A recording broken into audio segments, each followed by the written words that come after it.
Jay Crawford, Adam the Bull, Garrett Bush, and so many big names, it would take me hours to say all of their names.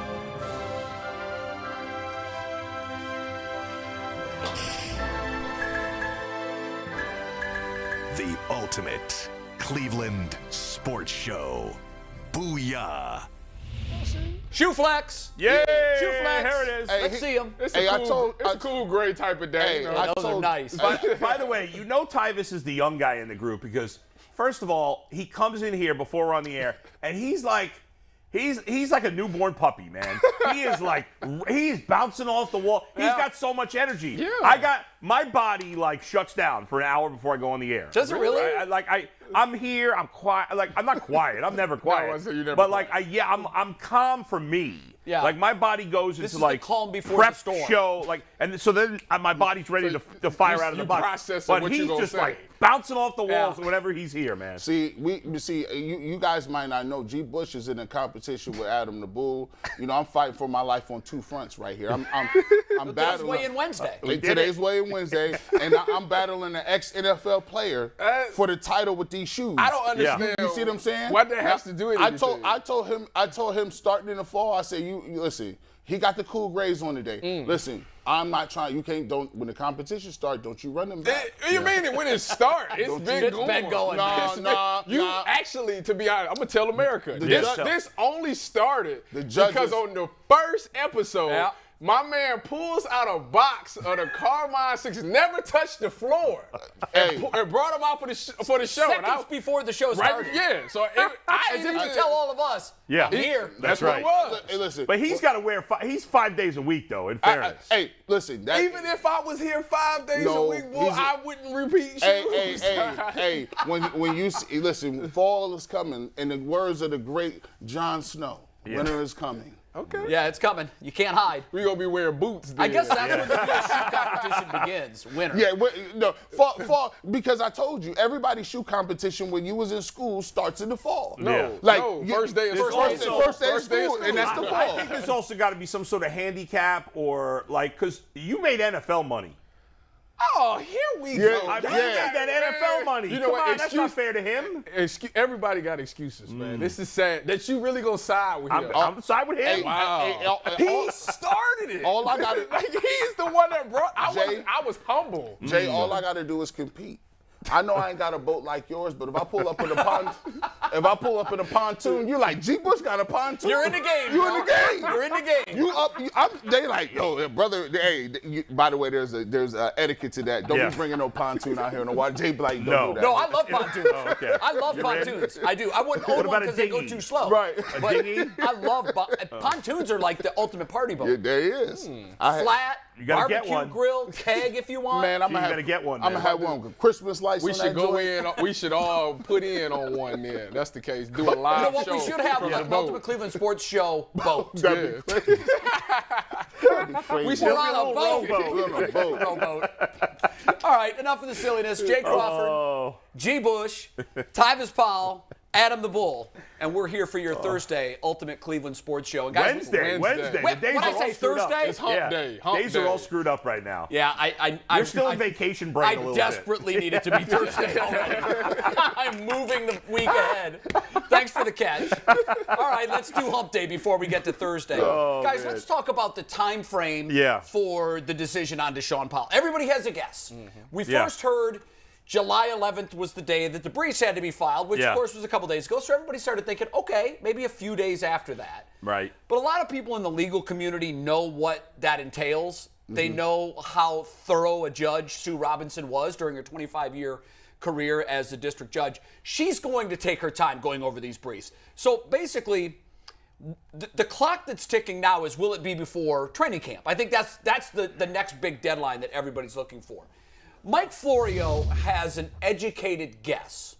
And Mike writes that in all likelihood, it's going to be the week of the 25th, which fits the training camp, the pre-training camp timeline. Do you buy that? Do you think that we're going to have a decision by the 25th? it's just a guess. I'll say, yeah, I buy it. I don't buy this report from one of our local radio guys yesterday. He said, I've heard it's going to be a 4 to 6 games. But you haven't heard anything. Yeah. Nobody's heard anything. Here's the thing, Jay. We talked about this a little while you were gone. But what it really hit me last week, that this is so different than any other time a player has been suspended by the NFL. Because every other time a player has been suspended, it was Roger Goodell essentially picking the suspension, right? Or somebody in the NFL front office. Uncharted waters, right. Really. And the suspensions, to me, were based on as much, if not more, about emotion or PR than it was about fact. And in this case, it's so different. Now, obviously, we know that the league has the right to overrule Judge Robinson, but I think they're going to look very bad if they do that. But she is clearly treating, we would always say in the past, well, they don't have to prove it, it's not a court of law. Right. But I don't know if technically it's a court of law, but it feels like this is being treated by a court of law. I think she's operating very different. Such. She's operating exactly when she gave that a way. Deadline for filings of briefs, I thought, whoa. This is real. This is the way it happens on TV. Yes, exactly. This is different. And that's why, again, we don't know what it's going to be, but I feel like, and she said this the other day, and I agree completely. Whatever her ruling is, I think everybody's got to be good with it. Yeah. Whatever. I don't know what it's going to be. You say that because you think it would be a bad look because then it goes to the hands of the commissioner. Yeah. If either side appeals, it goes to the commissioner. Right. So I loved your point to start, Bull. I think this is the smartest thing that anybody says about this whole deal. Before, it was about the optics. Yes. The PR. Right. But this time it does feel different. It's not, and that's why the league's going to look so bad if they overrule, because in the past when the league ruled and then there was appeal, it was like, well, the league just kind of randomly came up with a number. It was emotional. In this case, outside of Deshaun Watson and these women and maybe their lawyers, this judge, this woman, knows more about this case than anybody. Yeah. She has thoroughly gotten into every aspect. So if she's taking this seriously and ruling whatever she rules, whether it's 0 games or 2 years, how does the league overstep that when this process has been so thorough on her part? Almost to say, we know more about it makes the no judicial. Sense. Exactly. To me, this should be what Roger Goodell wants. Yes. This would be the one time where he can be like, I had nothing to do with it. This was another party that did this. I don't have to worry about getting any backlash regardless from the of NFL what it is. or women because it's not my ruling. Tyvis, was that the whole idea, was to insulate the commissioner? Because I think people have forgotten. He nearly lost his job over the way he handled Ray Rice. He did. He literally, I had folks telling me he had a finger on the door handle, and that's how close it was. There were many owners that were so upset at the optics of how it was a 2-game suspension, and then immediately after the tape came out, and you guys remember, it was just an avalanche of criticism. Yes.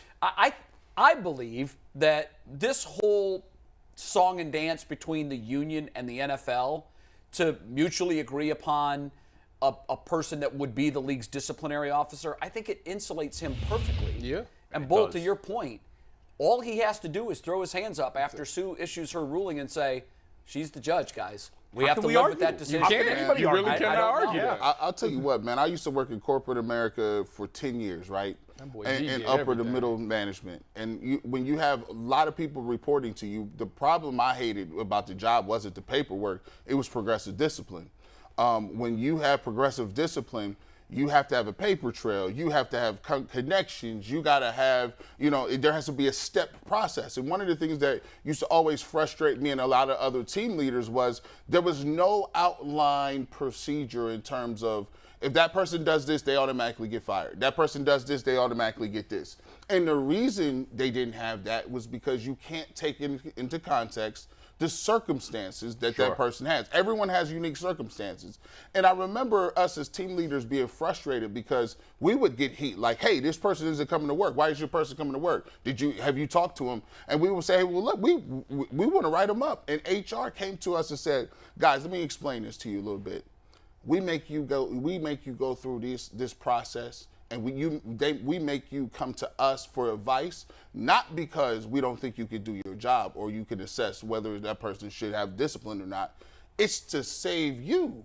Because now when that person comes back, if they want to go get workman's comp because we fired them, if they want to have a wrongful termination, guess what happens?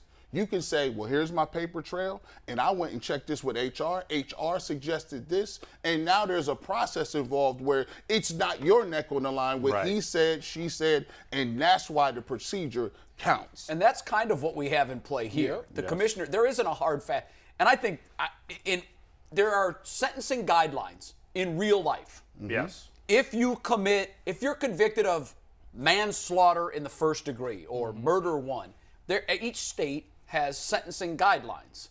And then the judge has a wide swath of discretion that the judge can say, I'm going to go on the low end because I listened to the personal circumstances, or I'm going to go on the high end because this person is a repeat offender and showed no malice, or whatever the case may be.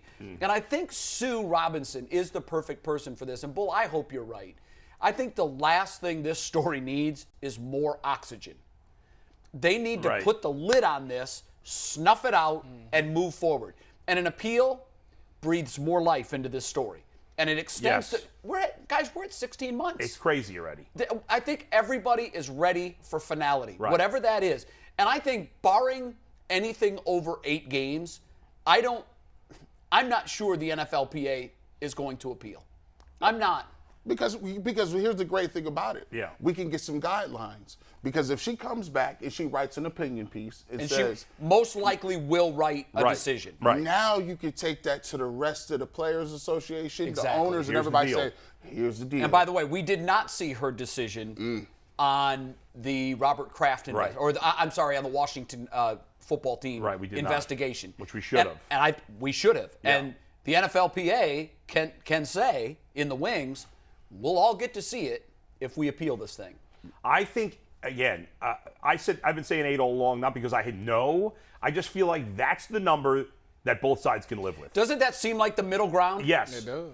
And that doesn't, and ultimately, Judge Robinson may not care about that. We could be way off. It might be 0, it might be 2 years. We have no idea. But that feels like the number to me that everybody can live with. I thought the same thing until I heard Mike Florio, one of our good friend, Jonathan Peterlin, had Florio on the Fan. Terrific interview, by the way. Great interview. He asked him this question. He said, Mike, your tone was different a few weeks ago. It seems like this thing is changing a little bit. What was the difference in, what you've seen so far? And Florio says, well, frankly, that was before I heard the NFL's proof or lack thereof. Right. And that caught my attention, too. Yes. But that stood out to me as a blinking light in the interview. Another thing, too, I think that was the biggest nugget that I took. When he said, look, I was leaning that way until I heard what little they had. Yes. And he kind of outlined what little they had. He said that the NFL had interviewed 12 women, and that had been reduced to 5, which was later reduced to 4. Right. Here's what that means. As a prosecutor, you're going to put on the stand or put forth as evidence the most believable allegations, accusations, and alleged victims. Yep. They left 8 on the sidelines. So that means 2/3 of what they brought to what they tried to get as evidence didn't pass their test. So, and that's the prosecutor's bar. Yeah. So I think when I heard that, I immediately thought, so we're not dealing with, everybody said 24, then 26, there's 2 out in the wings. Some people are out there. I was doing an interview last week with Chris Broussard and Rob Parker. I was on their show, and they're like, well, what about the 66 cases? And I'm like, what are you talking about? Yeah, that's 66 cases. Yeah, who said that, by the way? I can't remember. Because I worked with both those guys. Yeah, so I don't remember who was going to ask me. I can't remember. I think it was Rob Parker because he was going at it with me a little on Baker. I can see Rob. Yeah. I can see Rob. I'm like, what are you talking about? And I love Rob. Rob is a brother to me. Yeah, and it was a good interview. I enjoyed being on with them, but I was like, 66? Yeah, I was like, what okay, so Bull, just that little anecdote. Right. That's the telephone game. Yes. And that's how this is playing. Because remember, guys, there were rape crisis centers that were using this as fundraising, which infuriated me. It's crazy. It infuriated me because rape is a very serious, perhaps one of the most serious crimes someone can commit against someone other than murder. Yeah. And when I heard that, I immediately threw my hands up and I said, wait a minute. Nobody's alleging this guy raped anybody. But there was fundraising efforts going on around the Deshaun Watson case and rape crisis. A couple of years ago, not to go too far afield, but I remember Matt Damon got the mob after him during the height of Me Too. Yeah. He made a statement. He said, well, touching somebody's butt is not the same as rape. And people went crazy. And I'm thinking, okay, we all know it's not okay to just touch somebody's butt. However, there's a huge difference between touching somebody's butt and a rape. And touching someone's rear end, although not socially acceptable. Not acceptable. But there's a big difference. It doesn't raise to the level of rape. No, that's a huge difference. The telephone game point, and Rob saying, well, there's 66 cases. Yeah, right. People hear numbers, and they extrapolate what they want to remember and use later. And so, it was at one point 66 different masseuses. I was a bystander there watching this outrage over the New York Times article, and I just kept saying to anybody that would listen, why is this a big story? Why is 66 a big story? I get it. We asked Tyvus. We went over that. We asked Tyvus, how many massages would you get in a year's time? And how many different masseuses? It's around that number, so I don't see what the big deal is. So the fact that it was 66, is it abnormal and maybe raise an eyebrow? Yeah. But is it noteworthy to the point of a New York Times? This was called a bombshell report. Remember? Right. Bombshell. Because he had 66 different masseuses. Okay, we still know that the number was 24 that alleged any kind of grievance. Yes. That raised to 26, even though those 25th and 26th cases still have not been filed. Right. Since the 24 number, that's been boiled down to 4. Correct. 20 settled. Yeah. So as I'm hearing all of that, the number goes 22, 24, 26, 66, 4. Yeah. That's what we're left with. That's right. 4. Now, if he went over the social line, because we know that there was no legal line crossed, if he went over the socially and ethically drawn line, wherever that is, and who knows where that is, if he went over it, Sue is going to dig into that, and she's going to punish him accordingly. Right. Yes. She's going to decide, well, you know what? Moving his penis onto her hand, that to me, that is worth this. So she's going to make that ultimate decision.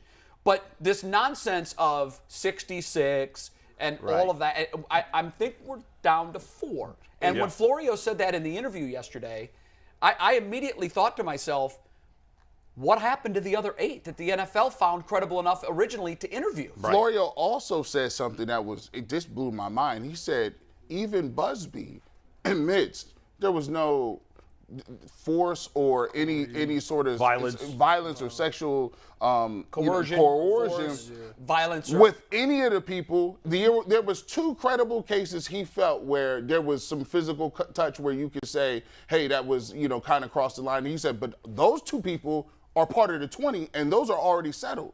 So we're looking at the 4 people. Although I don't know, do we know that the 4 cases she's looking at are the same 4 that haven't settled? We don't. But Busby confirmed the assumption is there has to be an overlap. You'd think. I would think the very first woman that appeared in the Real Sports piece. She hasn't settled. She has not settled. Yeah. I found her to be emotionally disturbed by what happened in that room. Mm-hmm. No doubt. I found her to be credible. Yes. I think the NFL found her to be credible. I would imagine that she is one of the 4 that the NFL is sort of hinging their case on. Guys, all Sue has to do is figure out that there was a line crossed that was unbecoming of the conduct of an NFL player, and there's going to be a suspension. Right. And I think that's important to put out there. Like, you can dismiss. You can get down to 23. And they could say 23 of these are out of the line, out of pocket. There was some more problems with the story. All it takes is the one where she says, but in this one case, I believe what this person says. And the preponderance of evidence is 50-50. It just has to be more likely that something bad happened than not. Right. And he caused it. So then she can deliver a punishment and say, we found 23 of these allegations not to cross the line or barrier of punishment. We did, however, judge on the side of the plaintiff in this one case, and this is why he got what he got. I'm guessing she'll be that specific in her decision. She should. I'm not sure she'll use names, but I'm sure she'll allege victim 1. I found to be credible. The other victims, I had problems with their stories or whatever the case may be. The hope is that she'll be very thorough because, to your point, it does offer some sort of a guideline moving forward. Because we're in uncharted territory. I told someone asked me yesterday, when are we going to get a verdict? And I said, it's almost like trying to predict. It is. It's the same thing. How long is a jury going to deliberate? You have no you're idea. Right. There's You no have way no to guess idea. for sure. And most prosecutors will tell you that when a decision is reached very quickly, it's usually a favorable verdict for them. Yeah. When it's protracted, it can be more troublesome to get the conviction. So I don't know that Sue Robinson is going. We don't even know when she's literally going to start. I would imagine that today, as we're talking, she is in the process of writing her decision. I read yesterday she gave them one more day to get the briefs in. So yesterday I did see that too, was the day. So yes, you'd think just to put a bow on it, because I know we're moving on again. The fact that we've talked about how thorough she's being, the fact that we all, I think, agree that she's going to be so thorough that she's going to break it down case by case. Yeah.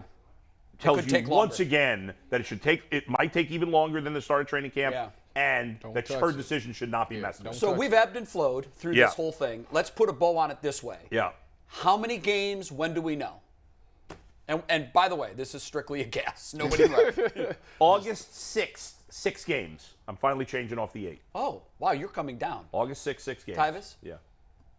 Shoot. 4 games. Ooh. 4 games. I've been saying 4 the whole time. 4 games. July. When do they report? 27th, I think. Late July. The 27th. 27th. Yeah. I'm gonna go 24th. Okay. I think they get it the 25th of July. I've been 4 to 6. I'm gonna go with something just dumb different. I'm gonna go with 2. 2. Wow. Okay, I'm going 6th and July 25th. Wow, so we all think 6 So or less now. McNuggets, you can write those down, and that's worth a point in our. We'll see. Yeah. By the way, in our 6 good even bet, bad 6 bet. is a huge win for the Browns. I would think so. Yeah, That's a huge win because then you get them for the Cincinnati and Baltimore. Yeah, and 7 and 8 are. That's why I think That's right. 7 and 8 are critical. Huge games. And that's why if it's 6, anything less than 6, I think the Browns are doing cartwheels in Berea. I think from where we were, 8 wouldn't even be bad. Where we were remember, 2 there weeks was talk ago, at one point it could indefinite. be 2. Remember, I'm about to say, it was 2 2 years. 2 years indefinite. I said, oh goodness. No, even 8, you're it's satisfied. It's crazy. But 6, you don't play any playoff teams from last year. It really went from 2 years to 1 year to 12 games. But we think it has. Well, we don't know. That's what the public perception has dropped. All right, very good. Baker talks as a Carolina Panther. It was interesting. I thought it was interesting that he did the interview via Zoom from presumably his home. Yeah. I would have thought that they would have flown him into Carolina. That's first round pick stuff. Well, he was an overall first round pick. I guess you got a point there.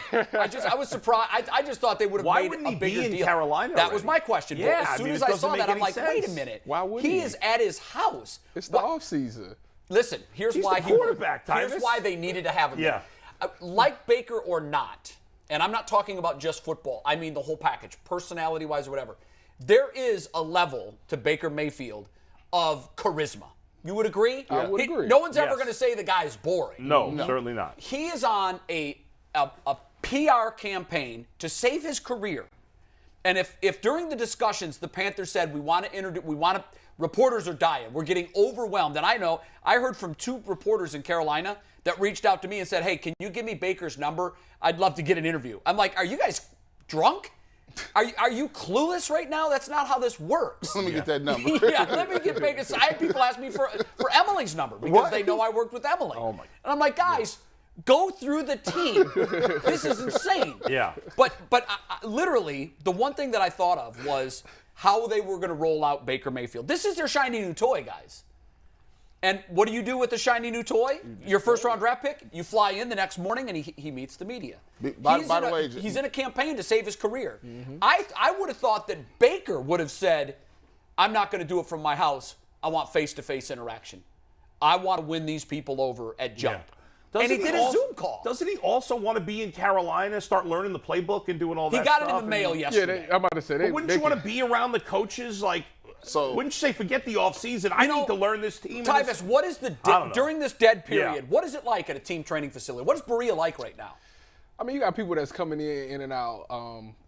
Obviously, you could come in and train with strength coaches at certain point in times of the day. I think that's what I was doing. But this was back when OTAs was going. They have designated strength coaches come in. You can get a workout. So you could be there working out if you wanted but to. a lot of people don't do that. They go down to because you got to remember this is the last time you'll have vacation time. This is the dead. So you need to really spend some time with your family because once the season starts, once you check in. I always would have thought the coaches would have taken this time. He's been on vacation this whole off season. Don't do that. No, he has. He hasn't been at camp. He has. That's a fact. He has been. That's a fact. Okay. But this you is think the thing. He want to be there? He's probably going to check in maybe a week or two before everybody else reports just to get that start with. I think that's too late. I don't know. You think? Here's why.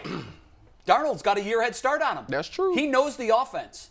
That's true. So but Baker's going to win the job in 4 weeks? They could. I mean, I would want to jump in there as soon as possible. I'm going to tell you what, man. They could. But first of all, before we say that, Jay, you better not ever lose your phone. Oh, my God, yeah. Bro, no, listen, I know. Like, don't do it. Back that boy up. God. A lot of the numbers are in with code. Yeah, okay, good. You put that code in because there. I know people that have lost their phones. Man. It's a bad scene. So I will say this. I think what they did, I think it was strategic on the part, not on Baker, it was strategic to the Panthers. You see, Baker, you got to think about it. He's the number 1 overall pick. But Sam Darnold was the number 3 pick in that same draft. So you got to take in consideration also that they brought Corral in, who is a 3rd-round draft pick. Now, granted, you don't really have to explain yourself to 3rd-round draft picks all that often. But they did reach out to him. Reports where they reached out to him prior to going to get Baker, saying, hey, we're going to go after this guy. Just a courtesy, let you know we're still high on you. We still think you're going to have a great future. So I think what the Carolina Panthers did is they wanted to do 2 things. Let Baker know we're not going to bring you up in here and we're not going to sit you on no pedestal. You're going to have to work. Yeah. We got people already in the building. You would do that from home.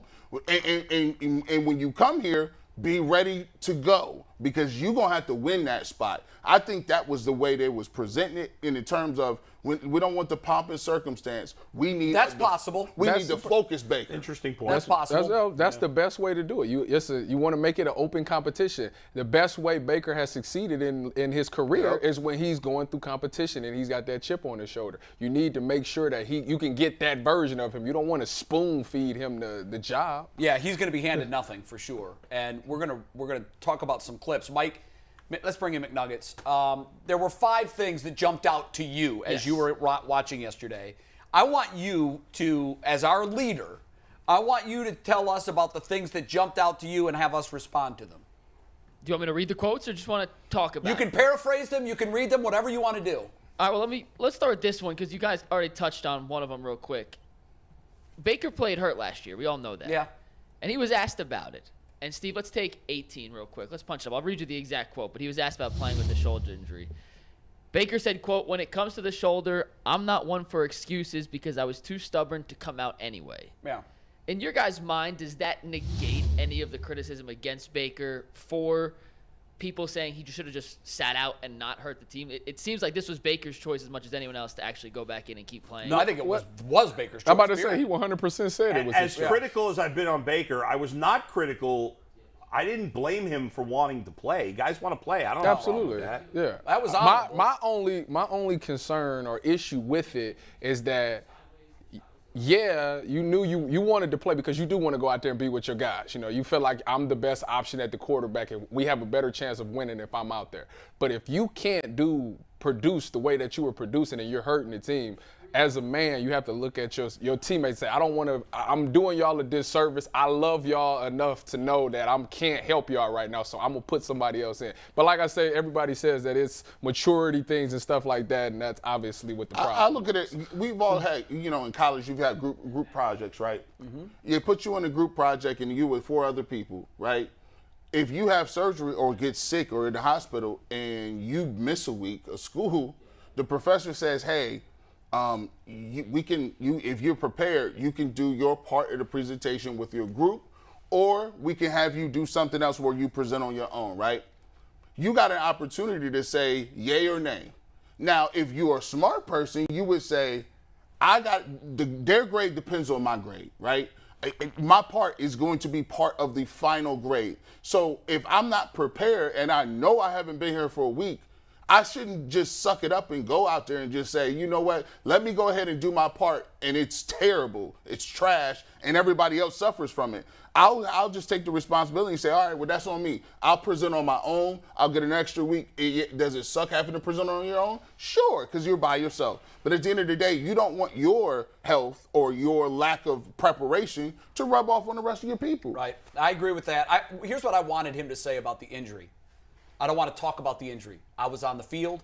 I was playing. That meant I was healthy enough to be out there. I mean, that's all. I don't want to talk That's what about it means. When you say, I don't want to use it as an excuse, that's the same thing as saying, it's not about the money. Yes, it is. Yeah. Yes, Right. it is. So when you use the word excuse in your 100%. answer, you are making an excuse. Yes. I wish he would have said, it was my decision to be out there. I made the decision to play. It is all on me. I wear that like a bad suit now. Yes. That's what. Honestly, when it's all said and done and he writes his autobiography, not sure he will, I would hope that he would fall on that sword and say, the Cleveland experiment went bad because of my stubbornness. Because I 100%. honestly, at the end of the day, he alluded to it. that's what he did. He's alluding to but it. That's what did it. But it's That's it. I just wish he would just say that, because all the people taking his back and stuff like that. Well, the coaches should have did anything. Well, I'm glad that he was able to finally come out and put that to bed, that no coach was going to tell him whether or not he can play. So that ends that conversation. Puts that speculation to bed. Yeah. What else jumped out at you, Mikey? This was on him wanting a fresh start outside of Cleveland. Steve, let's take it. Quote, a lot of ups and downs, a lot of things I learned, but when it came down to it, it was wanting a fresh start, wanting to be with a coach and a GM that truly wanted me, and just wanting the same thing, and that's to win football games. G. Bush alluded to the rift between him and Kevin Stefanski. Jason Lloyd's alluded to it. We all know something's there, but for him to come out and actually speak on it and kind of eyes raise. Beyond behind-the-scenes stuff, once you traded for Deshaun Watson, it was pretty obvious they didn't believe in you or want you. So I don't blame him for saying that. They believed in someone more than they believed in him. Certainly. It's right. Because Kevin Stefanski was very clear. I was ready to go forward with Baker Mayfield as my quarterback. I was completely prepared and ready to do that. A lot of people have said that. I know Aditi's brought that up, and he has said that publicly. I still believe down deep he wanted someone better. He was presented with a better option. I agree with that, boy. Yeah. You were dating an 8, and a 10 walked up and gave you her number. Of course he was ready to move on with Baker because it seemed like you couldn't get better. There was nobody obviously better that they could get. Then the Watson opportunity happened. He's like, maybe I don't need to keep working with Baker. The only thing out of that, sorry. No, go ahead. The only thing out of that quote that bothered me a little bit was, I want to be with a coach and a team that want to win games. Like, what do you think? We don't want to win games? Yeah. Sometimes he talks in such jocular. What are you talking about, bro? It gets very, very cliche. Yeah. Man. I wish what he would. He would never do this, guys. He hates the Browns front office. Let's call it what it is. Yeah, right. I really wish what he would have said, because I love honesty and transparency. I wish he would have came out and said, I loved playing for the Cleveland Browns. We had exciting times there. I hate the way they did me at the end. And now I'm out to show them that they made a huge mistake. Now kick their ass. Yes. Yeah. I would respect that more I have no than, problem with that. I had some good times, I had some bad times, blah, blah, blah. That's it. What you just said is exactly what I said about San Francisco, my time in San Francisco. I love the team. The players is great. But the way that they did me in the end, it was just, that's the rift and the problem that I had with them. It wasn't the players at all. I loved them. It was the And upstairs. I think that's the same with Baker. Yeah. I don't think he has any issue with the players. Not at all. I don't think he has any Well, issue I don't know. I with the fans think the players got an issue with him for quitting on that last Bengal game for sure. I think this is, in life, you can't take yourself seriously that much, right? Before we started this show, it was known or let known that there was a specific player that they wanted to be in this chair where I'm at, right? And when I heard who the name was, I said, I'm going to pick them too. Give me that guy. G. Bush, you do a couple more blogs. But when he couldn't do it, I'm sorry for you, bro. I appreciate your spot. I'm going to take it. I ain't sitting there crying over nothing. It's about getting to it, bro. If you got an opportunity, man. And that's what he should understand. He should learn. Think about it like this. Kevin Stefanski, and I think they were true on this. I think they was really honest with this. If they wouldn't have gotten Deshaun Watson, I think they was fully prepared to go back in the season. I believe that too. Yeah, I don't think that was lip service from Kevin Stefanski. And if he would have just said, okay, let me just go ahead and do it, and not saying anything about it, like, I want traded, not only would he had a better opportunity to be successful here with more money, there would have been other teams that would have been willing to give him more money to go elsewhere based on the way he treated it and looked at it. Because they would have said, wow, look at Matt Ryan. Because of his personality. Yes. So teams were less interested Yeah. because of the baggage Baker brings to the party. Definitely. So, you just take the opportunity. It's about what you do with the opportunity. It's hard for any man to say that another man is better than them. And that's what as a football player and as a competitor, you always view yourself as the best. And it's hard to look at somebody else, take your spot and be like, he's better. I think a real man's got to be realistic about Who's faster, you or me? Tyvus. Who has more facial? Is that hard for you to admit, G. Bush? Yeah, no, it's not. Who has the better beard, you or Tyvus? It's obvious. That's obvious answer. Sometimes It's obvious I got a much better beard than both of you. I'm just not going. Right. I'll tell you this. On the debate of who has better eyeglasses, that's obvious. Yeah, see, it's all you. Because nobody else has any eyeglasses. And McNuggets was good. You win. Hey, we have something. We have to stop this conversation. It's a great conversation, but we have a true one of one joining us now. Oh, he is. A true one of one. The only two-time Heisman winner. It is Archie Griffin. And anytime someone joins us now on the show, they're brought to you on the Gridiron Guys hotline. Looking for a local roofer you can trust? Family owned since 2003, the Gridiron Guys have grown to become Northeast Ohio's top-rated roofers. We exemplify quality work practices and are a valued resource for homeowners and offer a 10-year workmanship warranty. Call 330-573-7967 today for a free estimate or roof inspection. Yep. And we are honored. Gridiron Guys. There it is. There he is. Archie Griffin. What is up, my man, Archie? Go Bucks. Go Bucks, you know that. Hey, Archie, it's great to see you. You look. Every time I see you, I always say this, and I know you're sick of hearing me, but he doesn't age. No. You look great. He's 42.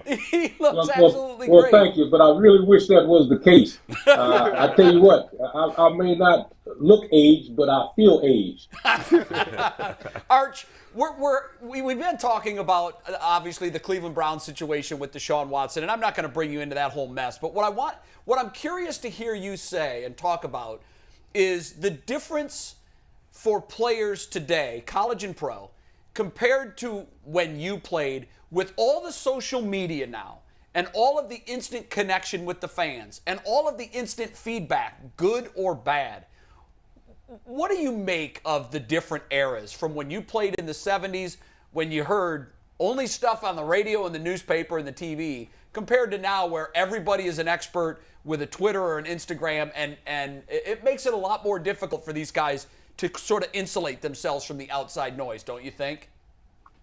I wholeheartedly agree. I think you're absolutely right. Anything you do now is known right away, and it's heard by everybody. And so right now, you're trying to figure out if you should respond, if you should not respond. Mm-hmm. How are you going to handle that situation? Yeah, it's a lot different. When I was playing ball, certainly you had the sports talk shows that you would go on and you'd listen to, and you can hear the comments from those type shows. But you didn't have anything that you had to respond to right away. I mean, you didn't have to answer everything that came out through those radio shows or through the television talk shows and whatnot. So, yeah, it's totally different. And I think it's rather tough. And one of the things I've always felt should be done is that, especially in colleges, these universities should be preparing these young people for the situation that they are in, because it's totally different, and it's got to be a tough situation for them all. You know what's crazy? I was saying this to the guys before the show.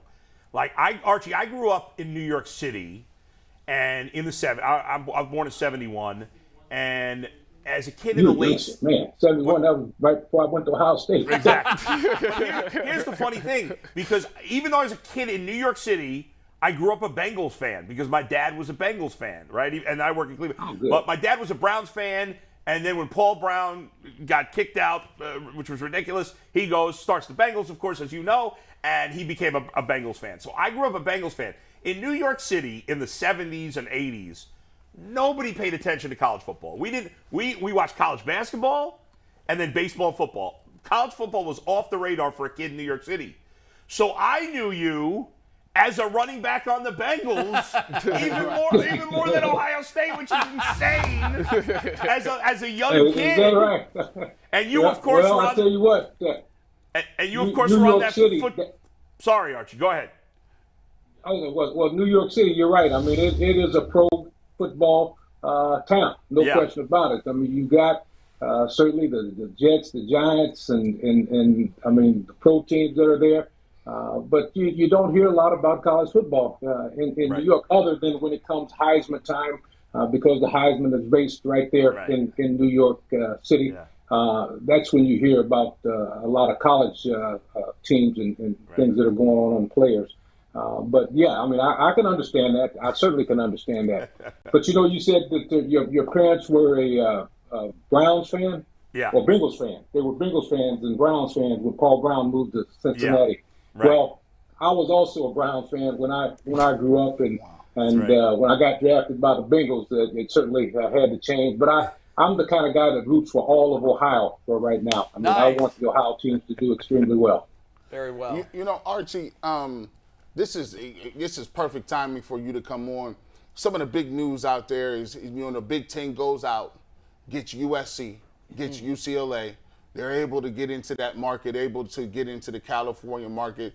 Talk a little bit about, how that move kind of come to fruition, and then also speak to just the overall climate of college football and the conferences and realignment, and what's the future of the Big Ten as juxtaposed to some other bigger conferences like the SEC? Well, I'll tell you what, the USC and UCLA move, I think, were great moves. And to me, it was an answer to the SEC moves with Oklahoma and Texas. And you knew that when the SEC did that, the Big Ten pretty much had to do something. And I think the West Coast move was a great move. I think that, personally, I think that you'll probably see more schools from the Pac-12 come into the Big Ten, and I think it's going to eventually get to maybe a 20-team conference. I don't know who those teams are going to be, but I think it's going to get to about a 20-team conference, and you may have two huge conferences, maybe like the AFC and the NFC when you boil it down in the end. I mean, I think it's going that way, and I think the Big Ten will be one of those conferences that survives and will have a lot of great teams in the conference. I mean, the Big Ten spans a wide area. When you look at the Midwest, all the way out to the West Coast and the teams in between, to me, it's going to be a great conference. I mean, I think it's fantastic. I just wonder what it's going to do to the Rose Bowl when you always had the Big Ten and the Pac-10 playing in the Rose Bowl. So that's my only concern.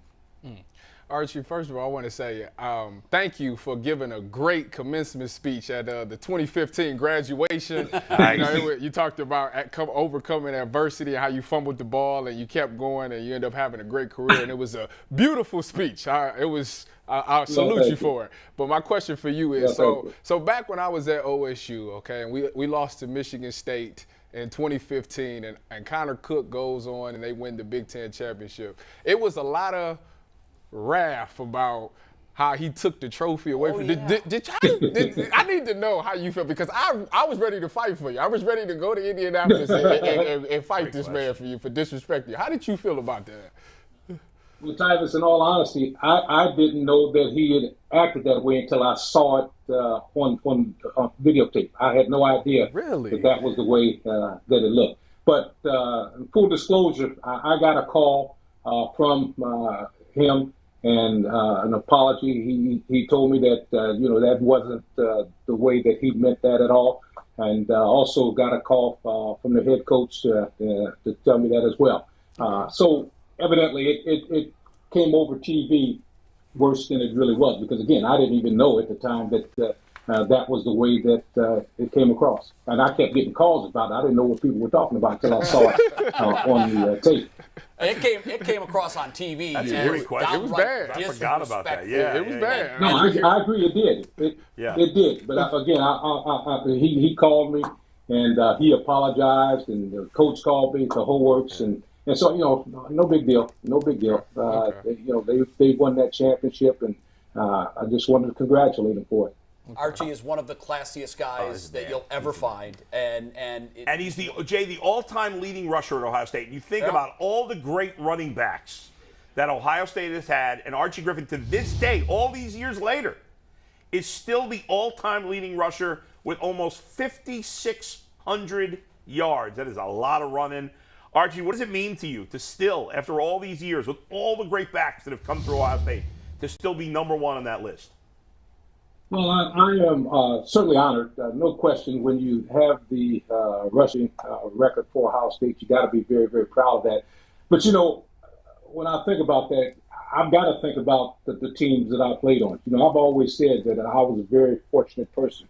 I played for the Ohio State University. I was in the right place at the right time with the right people. I played under Coach Woody Hayes, and for a running back, Coach Woody Hayes was the kind of a running back coach, because we didn't pass the ball very, very much at that time.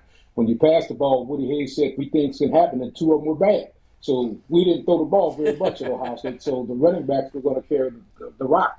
And I was fortunate enough to be the running back at the time that carried the rock. I played with some great guys at Ohio State, great linemen, guys like John Hicks right there from Cleveland, Ohio. He did a great job blocking for me. Chris Ward, Kurt Schumacher. All those guys were all Americans that blocked for me. So, I can't take all the credit. I played on some great teams that made me look good enough to win the awards that I won, and also have that rushing record. But now you got to also consider the fact that when guys are good, they'll leave in 3 years. Yeah. When I played, you had to play 4 years in college. And that's a result of what happened. And my very first year at Ohio State was the very first year the freshmen became eligible to play. And so I got to get 4 years in there. And he did play, too. Archie, I've asked you this a number of times, and you're always so diplomatic and always so pleasant that you've never given me a direct answer. So I'm going to ask you again. But I'm going to tell you, I'm going to pin you down. I so badly want to know what you think. There have been so many great running backs that have come through Ohio State. Eddie George comes to mind, Zeke Elliott. There have been so many. I would even hate to make a list because I'd leave 5 guys off of it. Aside from you, who is the best running back ever to play football at Ohio State? Oh man, you did it again. That's a tough question. I'm not going to give you an answer because I tell you there are so many great ones, and there's different time frames when these great ones played. You mentioned a few, Eddie George. And I think about Keith Byers and how great a running back he was, and I saw a young man yesterday, Monday, who I thought was a fabulous running back at Ohio State. I don't know if you remember Carlos Snow. Could run like the wind. He could run like the wind, and I used to say back then, young guys probably don't know what this is, but I used to say the man was so quick he could make you miss in a phone booth. And he was just that quick. I loved watching him run, but I saw him the other day, and I thought to myself, he was one of the best backs that ever played at Ohio State. He got hurt his senior year and had some problems with the hip, but he was one of the best. But don't tie me down to the best. I think we've got one playing right now at Ohio State that could be considered in that group when it's all said and done. He's tremendous. Certainly got a few years left ahead of him. But Travion, I got to tell you, he's the real deal. And I'm looking forward to watching him play this year and hopefully at least another year after this. And I think J.K. Dobbins is going to have a big year for the Ravens this year after coming back from that injury last year. Hey, Archie, I'm curious. When you won your 2 Heisman trophies, it hadn't really been that long. Like I feel like we talk about Jackie Robinson breaking the color barrier in baseball. It's not talked as much about in football, certainly in college football. Ernie Davis was the first black player to ever win a Heisman Trophy. was only roughly a decade before you did. I believe you were only the 5th black player to win a Heisman Trophy. Correct me if I'm wrong, but I think that's the case. I know OJ won, but like, was that when you were at Ohio State? Was that something that you thought about at all? Because it, obviously years of racism and all that awfulness affected the voting for a long time. Was it still? Obviously you won, but do you think it was still a factor, especially, from some of the voters down south? I really didn't think about it at the time, to be honest with you. I after winning it the very first time, then I thought about, could I win it again? Yeah. But I really didn't think about that. My interest when I was at Ohio State was getting a college education, because that was important to me as well as my family. Football was a great game. I loved it. I love sports. But to be honest with you, I would have played any sport that would have gotten me the opportunity to get a college education, because that was the goal that we had as a family, was for all of us to get a college education. And football just happened to be the sport that I was best in, that allowed me to do that. But I also wrestled and ran track, and if those sports would have given me the better opportunity, I probably would have done that. But once I got in playing football, then I was going to try to be the best that I could possibly be. It's always been important to me to perform to the best of my ability. So I was going to try to be the very best that I could possibly be. And again, as I mentioned earlier, I was fortunate enough to be on some great teams with some great coaches that gave me an opportunity to play and make some great things happen. And winning that Heisman Trophy for the first time was certainly an honor that was beyond belief for me. Because winning a Heisman is something that you dream about, but you really don't think is going to happen for you. But fortunately for me, it did happen, and I feel really blessed to have had that opportunity to accept that trophy on behalf of my teammates and the coaches that I had the opportunity to play with. But I really didn't think about the race thing back then. I knew Ernie Davis had won it, and he was certainly a role model for me, and I just wish he could have played his whole career out without having passing away early. That would have been nice to see him play with the Cleveland Browns, with Jim Brown as well. I think that would have been a fabulous backfield, and I know that he was looking forward to that as well. Archie, nowadays they got NIL. They got the NIL money. If you was out right now, what would your NIL checks look like? They'd have a lot of zeros on it. I don't even want to think about it. I don't want to think about it because it didn't happen. And I'll be honest with you, I really admire these young men who have the opportunity now, because I've always felt, and I've been a proponent for the fact that these young men should be receiving some dollars for what they're doing. Anytime when you pay coaches millions and millions of dollars, that these young people who are performing out on the field should be receiving something. And I've always been a proponent of that because I feel like it's the right thing to do. And obviously, everybody else has come to agree that something should be done. They just need to get their arms around it and figure out how to handle this, because I don't think they have it under control right now. Archie, I unfortunately didn't get a chance to ever meet Woody Hayes, play for Woody Hayes. What's your best story about him? What you got for us? Tell me about him. I tell you, Tavis, I love playing for Coach Hayes. Coach Hayes was, without a doubt, a tough football coach. But what I loved about him was that he was fair.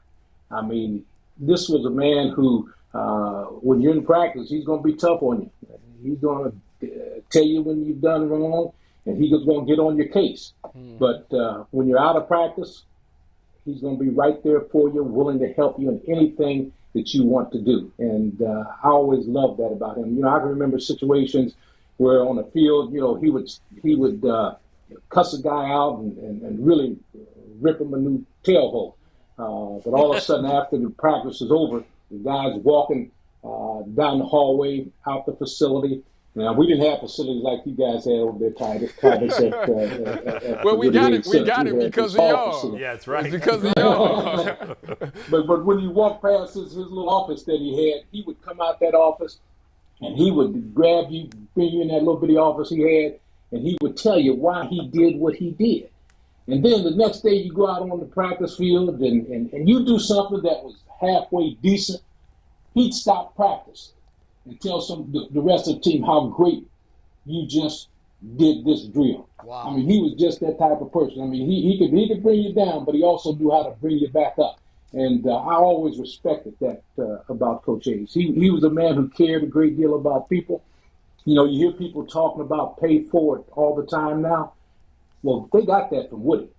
And Woody got that from Ralph Waldo Emerson's his book on compensation. And because Woody used to always tell us, you can never pay back the good that someone may have done for you, but you can always pay forward, and you can pay forward by helping others. And he always encouraged us to get out into the community to help others. I remember Thursday nights after practice, after we'd have a light practice, he had El Camino. You probably too young to remember what El Camino was. I know what that is. but we used to get in the, and he had AstroTurf in the back of that El Camino. And we used to get in the back of that El Camino. He'd drive us down High Street to Livingston Avenue. We'd make a left, go down to Children's Hospital and visit with the young kids at Children's Hospital. Now, Thursday nights, those kids look forward to Ohio State players coming to visit with them. Coach Hayes wanted to make sure that we did that. And I always respected that about Coach Hayes. He always wanted to do things to help others. Arch, our producer McNuggets has a question for you. He wants to throw your way. Mikey, go ahead. Oh, man. Yeah, Archie, I'm just curious. I've been lucky enough to hold the Heisman when I was working down in Texas. You have two. Where do you store them? Are they both on display in the house? One more warranty than the other? I've got one here at home, and the other is in the Ohio Union because the ballroom in the Ohio Union is named in my honor, and I've got a lot of stuff that I won displayed right there in the Ohio Union where that ballroom is in the display cases. But I've got one right here at home as well. But the university also has copies that they keep in the Woody Hayes Athletic Center, because when you win a trophy, they give the individual one and they give the school one. And the ones that they gave the school are in the Woody Hayes Athletic Center. So I tell people that those are the real ones, as well as mine are the real ones. So, I mean, there's four of them for me. Arch, you're the only guy on the planet that has the luxury of saying, I'll keep one at the house, and I'll donate one to the room named after me. Yeah. How do you watch when an underclassman wins the Heisman Trophy? And we've seen that a number of times. They just haven't been able to pull it off. If they come back for another year, they haven't been able to pull it off winning it again. The Miami Dolphins of 1972, they were the before the Patriots did it. They were the last team to go undefeated for a regular season. They're the only team to go undefeated and win a Super Bowl in the Super Bowl era. And I always laugh whenever the last undefeated team loses their first game. They all get together and they do a toast. How do you watch when Tim Tebow comes back and he's the defending Heisman Trophy winner? Are you rooting against him? Is that a record that you just want to hold on Great forever? question. How do you view that?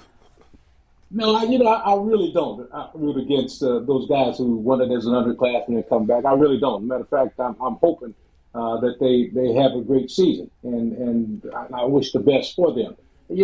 The way I look at it is very simple.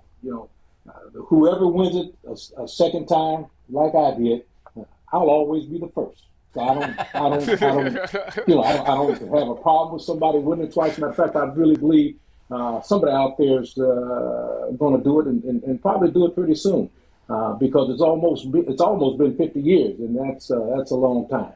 But I've always looked at it. Hey, no need to hate, no need to get upset. Hey, you were the first. Be proud of that, and I'm very proud of that. I want to live my life like Archie. I told you guys, one of the classiest people I've ever met. That's a great attitude to have. 100% class. Other people you wouldn't buy it, but in this case, he's authentic. Yeah. Well, that doesn't say that my wife is probably hoping that they don't win it, or people in my family are probably hoping they win. Or friends tell me all the time, man, I was hoping they didn't win it, but no, I don't let that bother me, man. No. That's something you don't have any control of, and so you don't worry about it. And that's really how I approach winning the Heisman that second year, because a lot of people really kept asking me about if I thought I could win it that second year. When deep down inside, I wanted to win it, but I had no control over that because I wasn't doing the voting. So I pretty much left it up to the Lord up above to make things happen. And if it was going to happen, it was. If it wasn't, it wasn't. But you just got to be going day by day, living your life the way that you live. You can't worry about things that you have no control of. You know, Archie, you opened my eyes, man. That was what you just said was profound. So that means that it don't matter if Ohio State wins another ring or not, which they will. I'm not going to say they not. They definitely will. Got to play some defense. I will always be considered the first CFP national champion and defensive MVP. Thank you. I didn't look at it that way. You just, That's exactly right. That's exactly right.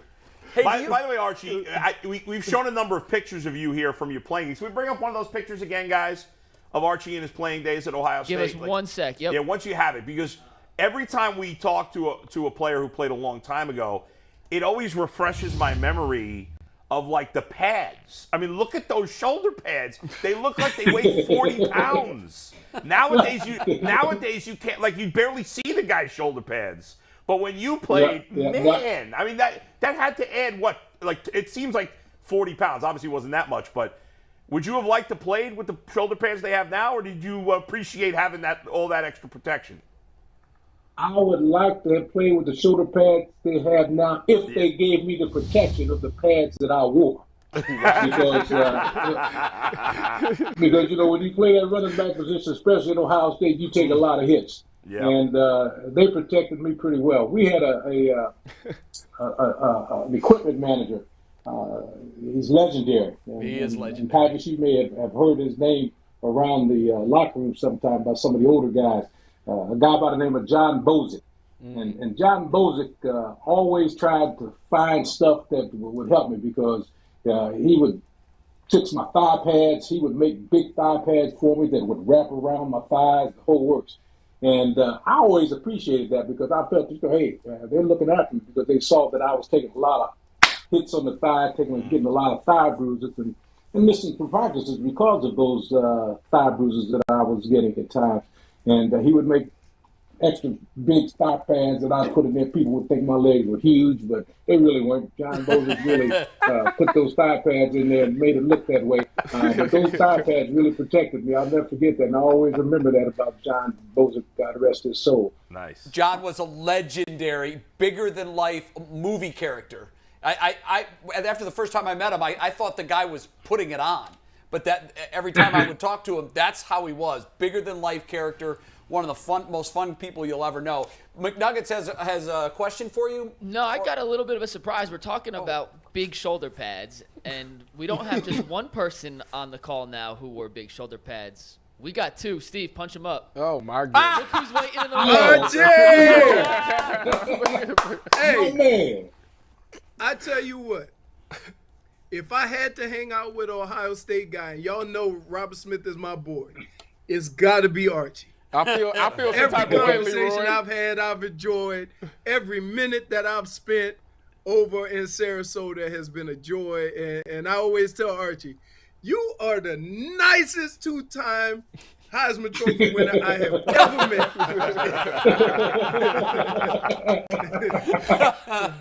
Oh, man, it's funny because it is. The thing that everybody says about Archie, I don't care who you're talking to, sincerity. Yeah. Right? Class. He's going to say what he mean and mean what he say. He ain't going to be hateful, harmful, but he going to tell you how it is. And so it's always a joy. We have some fun conversations. We always go back and forth. So, yeah, it's good to see you, Arch. Hey, good seeing you too. Just so you know, I just played golf with KB on Sunday. We had a good time. And Doc. Oh, okay. They were up in Ohio. Yeah, in Columbus. Yeah. In Columbus, we played the golf club. Okay, all right. Guys, I got to tell you, it does my heart well to see a Buckeye and a Wolverine smiling. That. I can't believe it. I really can't believe it. You don't see that every day. I'm gonna be honest with you. If you come in contact with Archie, you gonna smile. Yes, you are. Right? It's refreshing. So it don't matter what school you went to. Right? That's right. You're going to appreciate, especially if you played the position, you're going to appreciate what Archie has to say. And because he's a genuine dude, it's always a pleasure. But, we always have, because it's, KB's my guy too. And so whenever we get together, we go back and forth. And Archie just sit back and laugh at us going at each other's throat. But believe me, they go at it. They go at it all the time. Well, all the time. I can't imagine Keith Byers and Leroy being as congenial and as pleasant to one another as Archie and Leroy are. But y'all don't understand. Let me tell you a story. So one time KB used to live down in South Florida. And we used to golf probably 3 or 4 times a week. Me, KB, and Doc. Right? And about once a week, we'd be in the parking lot yelling at the top of our lungs about something happened on the golf course. And somebody would come over and say, y'all all right? We say, man, get away from here. Get away from here. This ain't none of your business. And we'd get done after yelling for about 45 minutes about what happened on the golf course. And we'd leave and say, all right, I'll see you tomorrow. Right? That's how. I remember one time we were playing golf and we playing golf with, it was me, Doc, KB, and another dude. And we got into it and I said, you know what, KB? I'm done. I'm tired of this. Y'all don't know the rules of golf. I'm tired of coming to golf, fighting over the rules, blah, blah, blah, blah, blah. I'm cussing. I'm raising up a storm. And KB took his hand and put it on my shoulder. And if y'all know KB, he is not a small dude. And I'm telling you, his fingers hit my nipple and his thumb was on my back. His thumb was on my back. And he said, you ain't leaving here mad. And I said, okay.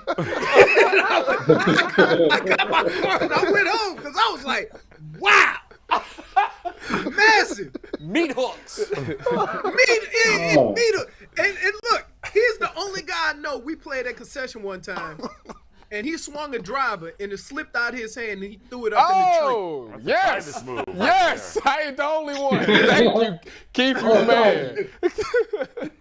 But yeah, that's my guy right there. I tell you what, that's when we go over the concession, right? That's Keith used to take me over there, and we would just go at it for a whole weekend. But it's nothing but love I have for these guys. And it's unfortunate that y'all went to Ohio State, but it is what it is. Sometimes friends, I'm not mad or embarrassed or anything that I have friends that went to Ohio State. Hell, when I played in Minnesota, they was all from Ohio State. You, on the other hand, you ain't in the friend zone yet. So watch yourself. Whoa. Watch yourself. What you talking about? What I do? Watch yourself. What did I do? You like this? You like this? You can't.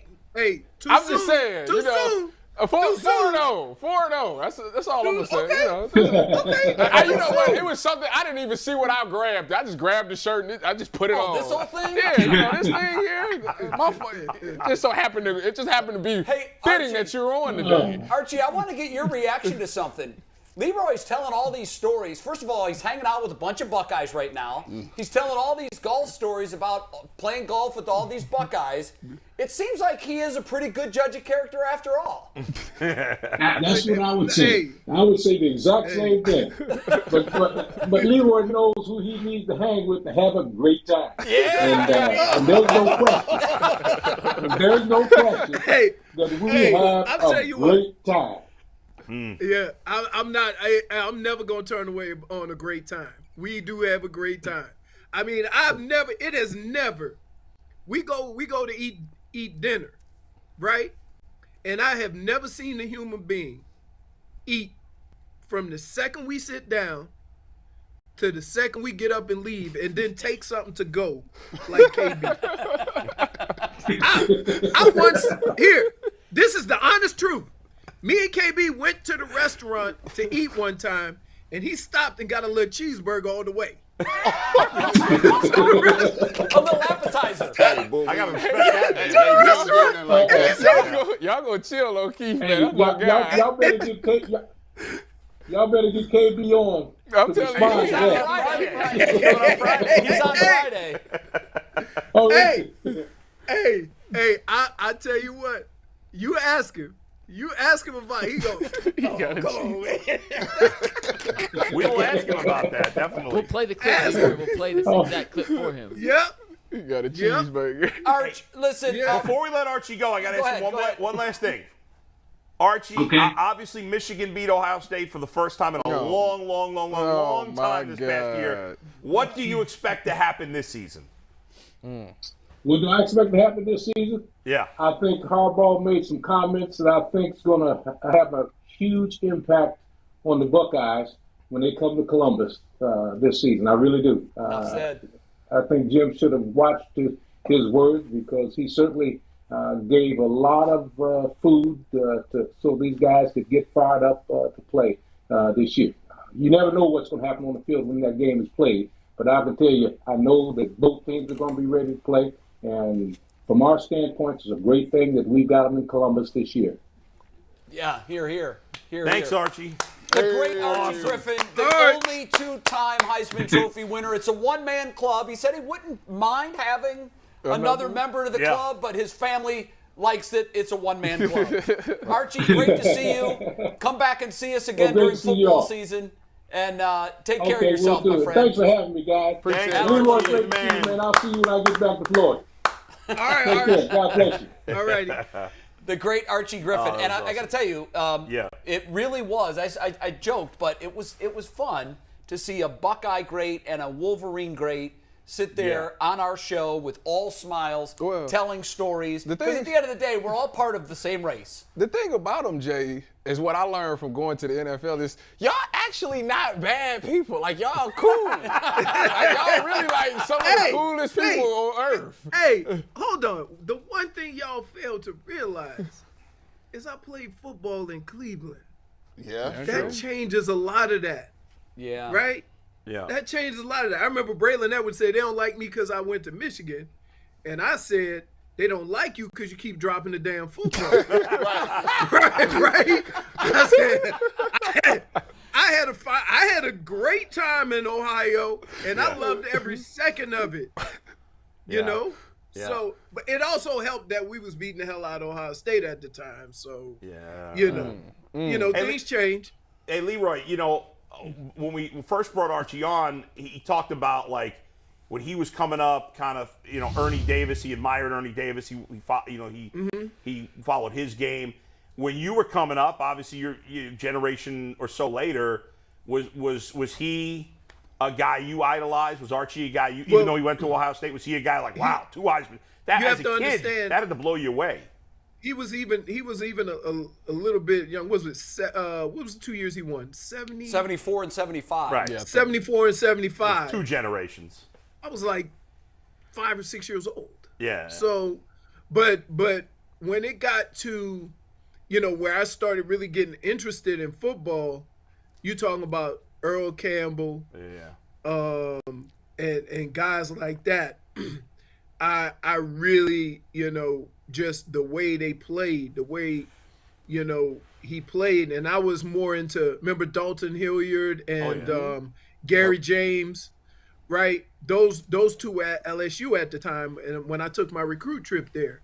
So, you know, I had, you know, even though I knew of Archie growing up, I was more, you know, I was probably a bigger fan of the guys that I watched when I got interested in football.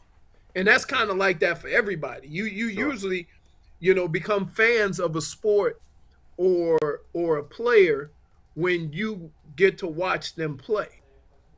And so from that standpoint, and then understand this. I don't care what the Cleveland Browns think. I lived the first 18 years of my life, and my hometown team never had a winning record.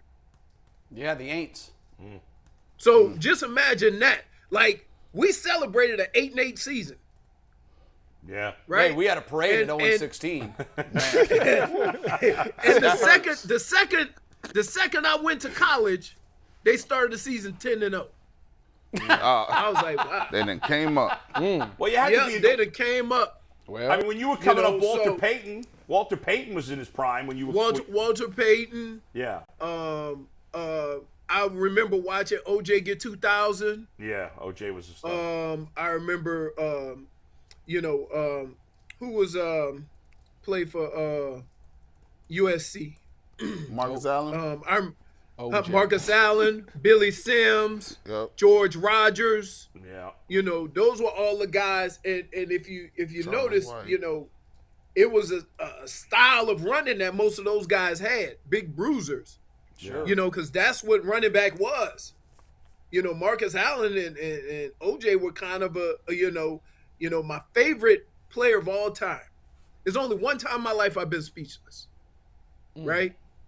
My favorite player of all time was Gale Sayers. Wow. Mm-hmm. And people say, well, why was Gale Sayers? I say, because remember, when I was a kid, you only got to watch like one game a week. Right. Yep. And if your team was blacked out, it was no football.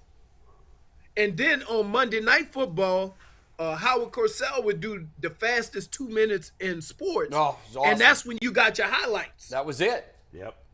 But then Brian's Song came out. Oh, yeah. And it was like the first movie that they used actual footage from an NFL game. And so from that point on, I was always a Gale Sayers fan. And we played Chicago one time, and I met her. And I couldn't say a word. Like, you cried at the end of that movie, didn't you? You cried at the end. Hey, don't judge. Hey, Don't listen, judge. I'm not. I'm not. I cried the first time I saw it. It was the first time I really remember crying. Yeah. And if I watched it right now, I'd cry at that last scene again. What movie? Yeah. Brian's Song. James Caan. James Caan, who just passed away. James And Caan. he just passed away in real life. And Billy D. And Billy Billy D. D. Williams. Yeah. Don't let the smooth taste fool you. Right? No, you know what? Hey. For our younger viewers out there, go see Brian's Song. movie. Brian's Song was a made-for-TV movie, which a lot of people don't remember. They thought it was a theatrical release. Yeah. It was a made-for-TV movie. It won the Emmy. And I'm telling you, if you movie. have a heart in your body that is beating, you will cry at the end of that movie. Tyvus, I'm telling you. Real men cry, Tyvus. No, they don't. Tyvus, No, they don't. By the way, James Caan was in another great sports movie from many years ago called Rollerball. I remember that. I remember that. Rollerball? I do remember that. That was an awesome movie. Hey, did you ever see Everybody's All-American? I know you're from Louisiana. Did you ever see that movie? No. Dennis Quaid. I'm surprised you haven't seen it because it was loosely based on the life story of Billy Cannon, who I think won the 1960 He won the Heisman Heisman Trophy at LSU. At LSU in 1960. And Everybody's All-American is the story, loosely based on his life, about what happens to this ridiculous college talent who just never made it in life, business, or the NFL. Yeah. And it's a tremendous movie. Dennis Quaid plays Billy Cannon, and I don't think I've seen it. It's really good. I recommend that too if you're into sports movies. What's the name of it? It's called Everybody's All-American. I don't think Tyvus has seen a movie before 2006. I know. These young guys think, what? Brian's Song, what? Remember the Titans? What the hell is that? That's a classic. As a kid, watching football on TV and watching it about real football players, a movie about, real football players, yeah, man, I was all in. And when I met him and I shook his hand, I couldn't say nothing. Wow. I couldn't say nothing because, one, I didn't know what the hell to say. Like, what's up? Like in that movie. Like, I didn't know what to say. Look, how about this? All the stuff that I've collected over my years, I have one picture. Man. One autograph on my wall. Gale Sayers? No kidding. That's it. Wow. That's Hey, it. When I tell you, Go ahead. I was a fan. Yeah. My whole life. If not for injuries, some believe that he was the best running back ever. But obviously he was injured and had a short career. But it's still he went in the Hall of Fame and only played 6 years. Imagine that. Leroy, let me ask you a question and drill down on that. Back when you was coming up, there's so many running backs. They had so many different styles, from Tony Dorsett to Eric Dickerson. You mentioned Gale Sayers, Walter People Payton. sleep on Eric Dickerson. People sleep on Eric Dickerson. I still take Barry Sanders over anybody. Eric Dickerson still got their yards right. Where do you see the running back position going? I don't know why this struck me about I think it's about 10 years ago. I remember Jim Tressel putting Teddy Ginn in this weird little slot position. I was just like, kind of like what they do with Debo, right? Kind of like Debo. What they do. And I'm sitting there thinking like, this the new wave of you got a guy that is great with the football, Percy Harvin type, a guy that's fast, but the traditional lineup in a power eye and just hand the ball off. I think that's coming to an end. Where do you see the position of running back moving? And do you believe that they're going to evolve it to a way where running backs have not been devalued in a way, but they'll start to get some of that money back because they're doing different things now? Here's the problem. The people that complain about we don't need a running back are the people that don't have one. Cleveland's doing just fine. You don't hear them complain about not having a running game. And you go around the league, those teams that have that guy don't have the complaint. What I'll say about where the running back position is going is that teams are reluctant with the money you have to invest in all the other positions to put it on the backs of a running back. Although in order to win, right, at some point in time during the season, you're going to have to run the football effectively. And they say they can do it by committee, but I'm going to tell you like this. You know how hard it is to pick which running back is going to be hot when you have 2 or 3 running backs that have talent? So, and neither can get in the groove. Right, exactly. Because one of the things I used to do, and I had so much trash talk to me, and my response would be, I'll see you in the fourth quarter. Right?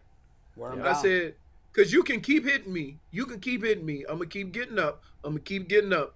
But eventually you're going to say, I'm tired of hitting this dude. I'm going to hit him off to the side. And when you do that, it's over. So we'll see in the second half if you still have that same intensity. And that's what running backs do. I hate when, you watch halftime highlights and they say so-and-so has 10 carries for 30 yards. It means so much more than that, but we so caught up in numbers that a guy need an average 5 yards per carry. And running back doesn't work like that. You might have 2, 3, 20, 4. It's all, it all adds up at the end. You got to have patience with it. But there are certain teams that don't. You look at Tennessee. They're quite happy with their running back. Yeah. Well, to your point, Leroy, like not every 3-yard carry is the same, right? If I got a 4th and 1, a 3-yard carry is a great carry. If I got a 3rd and 10, a 3-yard carry, even a 5-yard carry did nothing for me. So it's not all created equal. You got to look. You know when I really learned about that, and I really took it to heart, because when you come into the league, you want to make an impression. The only way you can make an impression at running back is big plays. Yeah. But what happens is if you try to make a big play every time, you end up making it worse. There is no worse feeling in the world for an offensive coach to have 2nd and 11. Yeah. Don't ever underestimate 2nd and 7. And I tell running backs that all the time. But when I got to Cleveland, my two story, when Bill got to Cleveland, the first thing he did, he called me and he called Metcalf in the office. So me and Metcalf, we boys, we sitting in there. What's up? What Bill got to say? What's going on? He probably gonna tell us this our show. We gonna get it going on. So we all dabbing each other up. We about to get the rock. And he came in. He say, Eric, you led the league in fumbles per attempt, per carry.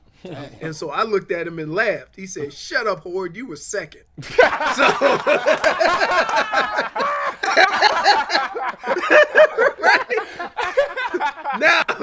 Now, the other thing that he did was 1 year after a season, it was off season, he called me in his office and we watched 300 plus carries of Emmitt Smith. And he said, you notice anything weird about this? I said, no. He said, well, he led the league in rushing. His longest run from scrimmage, leading the league in rushing, was 25 yards. Wow. And what he said is that understand those plays are going to come. You can't force it. But what separates you from other people is making a 1 yard carry, a 3 yard carry, making a 4 yard carry, a 10 yard carry. Right? That's what separates running backs. Everybody can run through a big hole. But who can get there? Who can read the defense? Who can understand the concepts and set things up to where you create a hole for yourself? And so from that point on, I learned, and I teach, when guys ask, I teach them understand the flow of a defense. Understand you see a end closing down. Don't just run out there like you got an open space because that linebacker coming around the end. But if you hug that crashing linebacker, a lot of times the linebacker gonna leave you room, and he won't even touch you. So I started, learning things like that and just becoming more effective with the skill that I had, because I was not running nobody. Yeah. I learned that real early. And back when they could horse collar you, I found myself flat on my back from getting horse collared a lot trying to run outside. I had to be more effective. And that's, one of the ways, one of the arts of being a running back, knowing when you can bounce it, but you got to set it up. So if you have an explosive first step, you set it up inside, you can beat somebody outside. But there ain't nobody in this league fast enough to just run out there without any of that happening inside.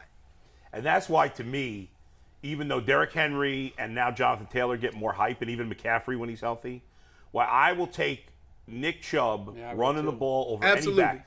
Because who's the best fourth quarterback? Fourth quarter running back? Nick Chubb. And who's the best yard? To me, this is a big one. Yards after contact. Nick Chubb is by far the best in the league. Because because as you just said it, Leroy, anybody can run through a big hole. And the Browns have a good offensive line. But Nick Chubb, how many times does he get hit and breaks that first tackle? It happens almost every time. That's it. That's you have to, on the football field, you have to be able to identify things that separate you from other people. Otherwise, they can have anybody playing running back. That's right. And that's one of the things. And I would tell you something I ain't never had. That's stiff arm. Mm-hmm. Goodness gracious. Yeah. Like I try to stiff arm somebody and I just end up headbutting them. Like I don't know why my arms wasn't that short. I just couldn't do it. Got dinosaur So I arms. just left it alone. Get him. Headbutting. And then just think about this. Back in the day, we used to catch passes. I caught a lot of passes with them big old shoulder pads. You can't only reach this high over your head. Hey, Leroy, them right L's back then, them wasn't forgiving. You get your arms about this long. You can't reach them up. Yeah. I remember I used to put so many pads on too, because I was getting it. I used to get my shins used to be all scratched up from people hitting me low. My thighs was black and blue. My elbow was swollen because of my bursa sack. I mean, my knuckles were raw, everything. So I used to put pads on everything. Bill said to me one time, he said, hey, You got enough pads? I say, hey, is there more? Show me. I'm going out there in a suit of armor. I said, I can still run the same. You know, you said something about really quickly before we get to what the internet is talking about. A couple questions that we got in the chat for you. You said something earlier about that rotation. You and Eric Metcalf trying to figure out with your rotation, getting the lather up. You know how you want to get hit a few times, get up. You want to get that sweat going. Now you can see the field a little better. How do you think that works with a stable of running backs with Nick Chubb and Kareem Hunt? You know, do the Browns run? Have you noticed that they run different types of plays for each other? Because and then you got a guy like Giannis Johnson who's more of a slasher. He runs those zone plays, and he's a one-cut type guy. So how do you think they're utilizing those guys, and do you think it's tough for those guys to get, especially when you got two really dynamic backs that do things very well? Here's the one thing that you have to do, and you have to be careful in the NFL that you don't typecast yourself, right? So you don't want to be the guy when you go in the game, these are the plays that they run. Right. They become easier to defend. So there are some things that all running backs have to do. For example, the zone play. Everybody runs the zone play. But what you see as a running back and what you can do may be so different that to a defense, they're not very smart. They think it's a different play. Right? It's the same stretch play. Some guys like to set it up, cut it back. Some guys like to dip in and hit it around the outside. It's all in the skill of playing running back and what your preference is. You know, I'll give you a perfect example. When I was at Michigan, we ran a wishbone. So I played the up back, and part of that was because they wanted me to carry the ball. And I was able to make reads being 1 yard behind the quarterback. So when I got to the league and they put me in the back, I was like, goodness, I got all day. It just seemed the game almost slowed down instead of speeding up because I had so much room to operate. You know, some of these guys, they're so used to playing in these wide open offenses in college where you just get the ball and use your explosiveness and run, that when you get into the NFL, that dynamic changes again a lot because, one, if you see a hole, it ain't going to be there by the time you get there, right? And two, the guys that are covering those holes are a lot bigger, stronger, and faster than the guys that you were dealing with in college. And so it's all, you know, a learning thing. The hits are harder. You got to be more physical. You're going to get trash talked to you. You got to stay in your lane and do what you do. And so, you know, I never understood a running back that talked trash. Here's why. You ever notice, Nick, how many running backs talk trash? None. You know why? Because you can't initiate contact. I ain't like Thomas. I can be out there running my damn mouth because I'm coming up and hitting whoever I want. Wow. I'm just saying. DBs and wideouts talking trash because they the farthest away from the activity. Wait a minute. Hold on. Wait a minute, Leroy. Wait. Let me stop you right there. I played box safety as well, so I was, you know, I earned my stripes. Don't do that. I was in that box. Hey, so you came up in the box as an extra guy. For what? Hey, Leroy, he was just visiting. He was visiting. He wasn't. So I don't get no respect. I was in the box. You were renting. Wow. Hey, let me tell you what. You would dip into the box to show an 8-man box so they would throw the ball and then you back out. I'm just visiting. I had run responsibility. Hey, Leroy, I think you low-key called G. Bush and Tyvis stupid because he was talking about the defense. He's like, you know the defense. They dumb. But no, let me tell you why. This is why. Because we'll run one play out of 5 or 6 different formations, and they have to learn 5 or 6 plays. You see what I'm saying? Yeah, that's true. And so when you do that with 5 or 6 plays, we only learning 5 or 6 plays. They learning 50 or 60 plays out of all these different situations. They can't keep up. You can't. And so that's why I say that about defense, because they all look. I love the way. This is what I love about the defense. This is what I love about defense. Look at him. You get up to the line of scrimmage. I'm scrolling field. I see you, Tyvus. I see you walking your ass up. I see you. I'm looking around, right? I'm eyeing it out. And then there's always a guy on defense that think he know everything. He calling out the play. Yeah. Yep. Oh, left guard is light. He pulling. I'm like, really? So guess what we do? We run a pass play and we tell the left guard, hey, be light. So they think it's a run. Like, that's it. It's a tell. It's like playing poker. Hey, Leroy, we got questions from the internet for you. You ready for them? What's happening? Yeah, I'm ready. Go ahead, McNuggets. Awesome, Leroy. We got 2 mailbag questions for you, and anytime we open up the mailbag to the audience, it's brought to you by PCC Airfoils. Looking for a job with career advancement and great benefits? PCC Airfoils is a leading manufacturer in Northeast Ohio. All locations of PCC Airfoils in Eastlake, Mentor, Wickliffe, and Minerva are hiring for all positions starting at $18 and up, plus get full benefit packages, paid time off, and a signing bonus. Apply online at precast.com/careers to learn more. All right, Leroy. Wait, does Bull have a jingle for PCC? No, it's just a chant. Oh, okay. It's just like It's with the drum, the Indian drum. I got it. Leroy, the first question for you. What was the most memorable game or play from your Browns career? That is a good one.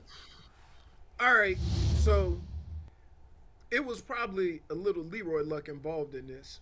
Leroy luck is a thing. Steelers. And the thing you need to know about Bill Belichick, he is a stickler for details on every play. So we run the goal line play on Thursday, and I'm supposed to go in the flat and open it up for the inside guy, and the linebacker would step way up the field, so I go underneath him. And Bill yelled at me all week, go across his face. It's going to open up the guy behind him. If you go underneath, y'all going to be too close together. We ran it 1,000 times. We get in the game. Guess what I did? I went inside. I got knocked around. I was flat on my back, and the football landed in my chest. Touchdown. I'm like, all right. I don't know why Bernie threw it. It got battered around, and it just fell on my chest. Touchdown. Worked out. I was like, holy smokes. There's a couple of plays. I remember we played the Saints one time. We was on our own 1-yard line. And our offensive coordinator said, we're going to run a screenplay from our own 1. Uh-oh. We all sitting in the huddle. Say, for real? You never heard this. It worked. But it worked. I'm running down the field. I'm like, please, Jesus, make me faster. I'm running. I got stopped on the Saints' 45-yard line. I get back to the huddle. Now, it was a 52-yard run, a screen pass, 52 yards. I get to the sideline. I get back into the huddle, and Tony Jones looked over at me and said, you couldn't even get us a field goal range? Like, wow. So, tough crowd. It is, man. But you know what? It's when you sharing those moments with your brothers, it make it that much fun. That much more fun. Absolutely. What's the second question? We got one more, Leroy. I guess we can cross off sprinting off the list here, but the question is, if you could have gone pro in another sport, which sport would it be? It would have been baseball.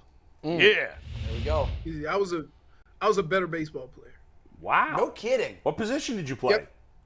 I was a pitcher, and in high school I threw the ball about 92 miles an hour. Wow. I threw a no-hitter and lost 2-1. Oh, man. Oh, that's painful. Walk a bunch? I probably had like 235 pitches because I was throwing it all over the place. I ain't have no real training. I ain't have no real training, so I was learning by watching TV. Wow. You know what I'm saying? Because I went to a small school, and so I had an opportunity if I'd have went to LSU to play baseball, and but I decided to go to Michigan, and I thought about it, but the workload was too much. Yeah. When I got to Michigan, so yeah, listen. Baseball is I enjoy watching baseball. I enjoy the excitement of somebody having success in baseball, and I wish they could celebrate it. Because I'm telling you what, if I played baseball, I would fight every other week. Because I'm telling you what, if you listen to me, if you throwing the ball 100 miles an hour and I hit it 400 feet, y'all better get a parade going around these bases because I'm celebrating. Flipping that bat. Celebrating. And I'm not going to wait. Do it. And if you can throw a baseball at me and I'm holding a bat, look, I can't promise nothing. But I'm not just going to let you hurl baseballs at me because you don't like that I hit your ball 400 feet. You had a choice. Exactly. Yeah, they're soft now. No question about it. Game's changed. Hey, we got to let you go, Leroy. Leroy, you're the best, buddy. Real quick. Okay, go ahead. G. Bush. What's up? I have never watched a podcast before, but I watch your podcast on Deshaun Watson. Nice wow. one. Look at that. I've never watched a podcast before. My And man, said, I you know appreciate you. Let me see what G. Bush talking about. Yeah. Let me see what these streets are saying. Well, how was it? Streets is Rated talking. on a 1 to 5 star. Where was it? I tell you what, as far as being informative and factual, I give it a 5. There you Five. go. Everybody has We can't do any better than that. Yeah. Can't do any better than Everybody that. has opinions. Everybody has opinions. But if you throw facts in their face, they never want to back up on their opinion. What he did was got the facts first and then gave his opinion. Yeah, no, that's smart. So- That's why you make a great Leroy, thanks for watching my podcast. And you I know I'm what about to say, I got a podcast too. Thanks for watching Tyvus's And podcast. Leroy, I'll say this. We got shout out to Michigan, by the way. I ain't Whoa! I like you. Whoa! Wow! That's absurd. That's uncalled for. Wow! Hey, He didn't go to Ohio State. I would tell you. I can sign that peace treaty. I'm going to tell you right now. You on the fence right now. It can go either way. Yeah, Tyvus is about to push him right off. Friend or foe. Right? Friend or foe. I can't. So I can't proudly represent my university. sure you can. But what? Look, that's how we representing. Why you can't wear just a Buckeye I shirt? told you I literally just went in the closet to grab the shirt. Oh yeah. Oh, your shirt say beat Michigan. Matter of fact. Yeah. Hey, Thanks, Leroy, Leroy. here's your new sign off. Shut up, Hoard. You were second. Leroy, we love you, man. See you, buddy. We love you. Thanks, man. Peace out. Oh, by the way, Leroy could talk more than anybody.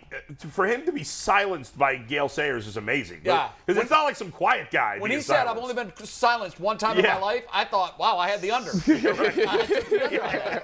I can listen to him talk all day. Oh, my He's God. unbelievable. When he comes to town, I Yeah. promise you guys this. When he comes to town, we will definitely Oh, it's gonna be organize a dinner. Have to. Bernie Kosar has to be there whenever yeah. Leroy's in town for dinner. It will be the most memorable dinner you've ever had. You will not Can't stop wait. laughing, and you will wait. get a million stories that aren't fit for air. Sorry, viewers. Yeah. By the way, this show always flies by, but the last hour between Archie Griffin Oh, and my God. Leroy, I mean, that felt like 5 Could minutes. you not sit there and talk to those guys for 2 all hours? day. All day. Yeah. Hey, man, once again, man, you're not getting that nowhere. Nowhere. Else. I Nowhere. think that's the first time Come in on media now. history Archie Griffin and Leroy Hoard have crossed over on the same show. Come on, so- man. I guarantee it is. Yeah. I guarantee it is the first time in media All right. history. This is also the first time in media history someone's going to try to argue Giannis is already better than MJ. Wow, you're right. I mean, Take it's the absurd. floor. This is something you brought up last week. We made you a bunch No, of no, we made it a couple weeks ago. This is a while, like a month ago. Yeah. This is hand-picked. This is a great argument. I literally, here's what I have here. Ready? Giannis better than Michael? Tyvus, what? WTF. I don't. You Listen. got some stats. How is bro. this so Before time hard? starts, let the record show. Tyvus, we're going to give you the floor. There you go. Make We're your going to case. interrupt you. But bring you make facts your point. first. Like Leroy said, bring the facts. Oh, I then can bring the facts. opinion, Hold on. And it is all you, sir. Tell us what to call. We'll pull it up for you. Tyvus, I'm ready. I'm excited for this. Tyvus, let's go. Here we go. So everybody wants to know. We throw this term "GOAT" out, and in today's society they use it very loosely. But when we talk about Giannis Antetokounmpo and what he's done in his career, it's very evident that he is not only the best player, he will always be the best player. Now, there are some stats at you. Giannis, look at it. Look at this right here. This is y'all kings right here. Michael Jordan and LeBron James. Now, forget the All-Star games because that's politics. Everybody knows that that's politics, and it doesn't matter if you get voted for All-Star or not. There's a lot of good. Wait. Those All-Star numbers are wrong.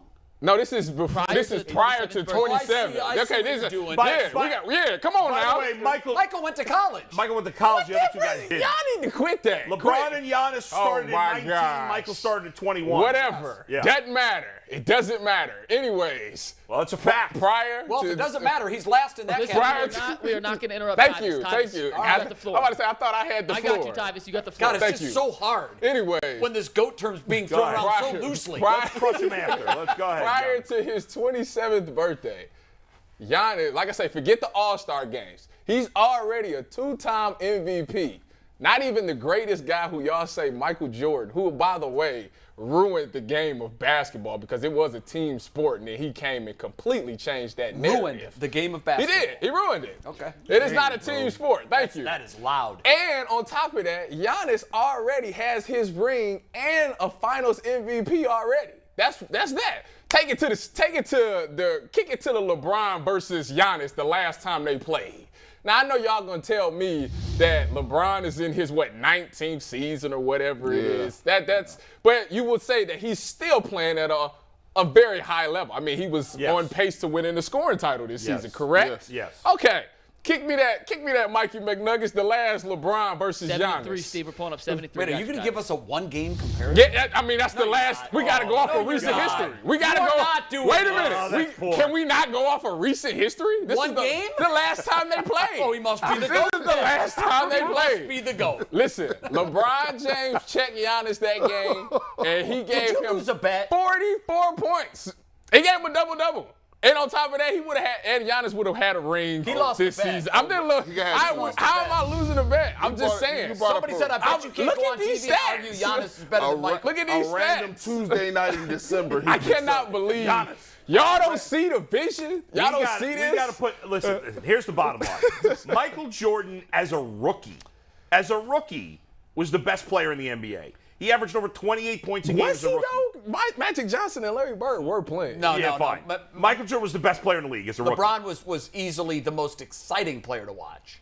We're talking Michael Jordan. I'm saying Michael Jordan. You said Michael Jordan. LeBron too. No, I don't think Michael Jordan was the best. Thank you. Okay. Yeah, I don't. Put a feather in. He was an all-star as a rookie, It took him a long time to get over the hump. It did as a team. Okay, fair. But here's the bottom line.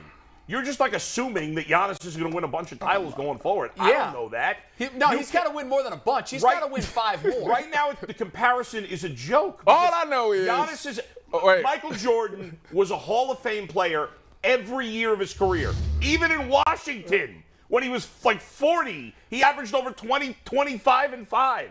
Okay. Every year, from his rookie year to the year he retired. Giannis was nothing his first 3 years in the league. First two, he was nothing. The third year was okay. Giannis did leave. He wasn't an all-star as a third year. Giannis did leave the Milwaukee Bucks in every stat, which has only been 5 players to do such a thing. But Giannis was one of them. Giannis was a 2-time MVP, defensive player of the year. LeBron ain't never smelt defensive player of the year. LeBron was a great defensive player. And Michael Jordan was Defensive Player of the Year in his younger years, too. Okay, and that's Michael Jordan played in an era when the game was so much physically tougher. Giannis wouldn't have excelled in that game? That's not what I'm saying. Giannis would have been great in any era. Okay, thank you. However, feather in his cap. It wouldn't have been as easy for him to score as it is now because guys would have been more physical. I don't know about that. It was way more physical. Scoring the ball the way he scores. I don't know. Giannis is a physical. Pistons against the Bulls. Look at the Celtics against the Lakers. They were beating us. Even later, the Knicks against the Heat. Giannis is built for that. Right. Agreed. I'm not saying he wouldn't have been good, but it wouldn't have been as easy for him to score. It was more challenging for Michael to score in those days. He was getting the crap beat out of him. Michael is 6'6". We're talking about a 7-footer who can handle the ball and finish unbelievably at the rim. Michael Jordan had, how many years did he play in the NBA? 15, 14? 15 seasons. Okay, he had 15 Hall of Fame seasons. 14-time All-Star. Giannis has had 6 Hall of Fame seasons. 6. Why you going to throw There's all no that comparison. I'm just saying. As soon as I touch down, there's no comparison. Don't hit me with that. I don't want to hear the battle rap bars. I feel this segment begs for us to solicit viewer comment. This is not. No, it's not. Why? We don't need to hear no comments because they won't understand that. Listen. Now you just can't insulted compare guys who's great in 6 years to a great So-and-so How do y'all not see this vision right now? It's amazing. If Giannis is literally a consistent 3-point jumper away from like. But it wouldn't even be a question. He's got to do it. It's easy to do things. It wouldn't even be a question. Be consistent. If they played one-on-one, you think Michael would beat Giannis? Hey, man, I can't even.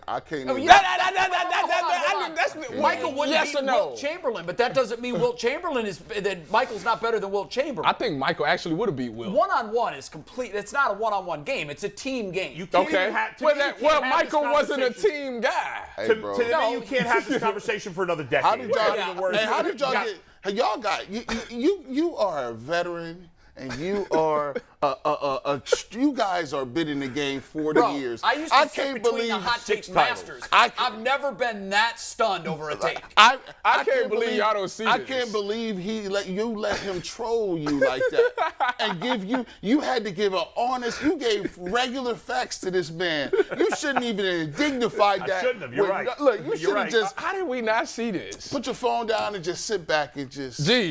G, who's the best player in the NBA right now? Oh my God! Right now is not all time. It's not even. I'm just asking. It's not Giannis. I'm about to walk off the set. Who is it? He's not the best player now. Who is it? He's not the best player. If you had to take in the league today, if you had to take one player today, who you taking? I'm taking LeBron. What are you talking about? I'm about to get up and walk off the set. He's not better than Durant. I'm about to walk off there. You know Durant shoot threes, and you know who averaged more points this season? Giannis only shoot twos. Goes to the bucket and That's the point. Why is he averaging the same amount as Kevin Durant? Because he get the rock. And why is it that Giannis is like voted top 5 in defensive player of the year? You only get one thing. It's the hardest thing in basketball checking being good on offense and defense. Here's what we're gonna do. Here's what we're gonna do. In the chat, shout out to the chat. In the chat right now, if you feel Giannis is the best basketball player in the game, hit us up. Put the ones in the chat. It should be nothing I want to hear ones. If you feel Tyvus done lost his mind, put 2 in the chat. If y'all go in that chat and honestly be honest with yourself and tell me that Giannis is not the best player in basketball today, twos. Man, you ain't watching. I don't know what you watching. I can tell you right now, Tyvus, not a lot of people are agreeing with you. That's really sad. I don't know what y'all looking at. Used to be in my top 5 list. It's very rare. Yeah, we got a top 5. This is sad. Top 5 list, and as always, Giannis is the GOAT. He tried. He's the GOAT. I should have wore my jersey. It wouldn't have changed anything. The Ultimate 5 is sponsored by Roundstone Insurance. Roundstone offers a better alternative for affordable quality health care. For more than a decade, Roundstone Insurance has been saving small and mid-sized businesses money, an average of 20%. Yeah, 20%. Contact us today to learn how you can get great health care benefits that your employees will love and save money too. And today's top 5 list was actually inspired by Giannis. NFL players who played their entire career with one team. So Giannis re-signed with Milwaukee. I don't think he ever leaves Milwaukee. And I got to thinking, who are some of the best players who played their entire career with one team? Now, in fairness, back in the day, everybody did.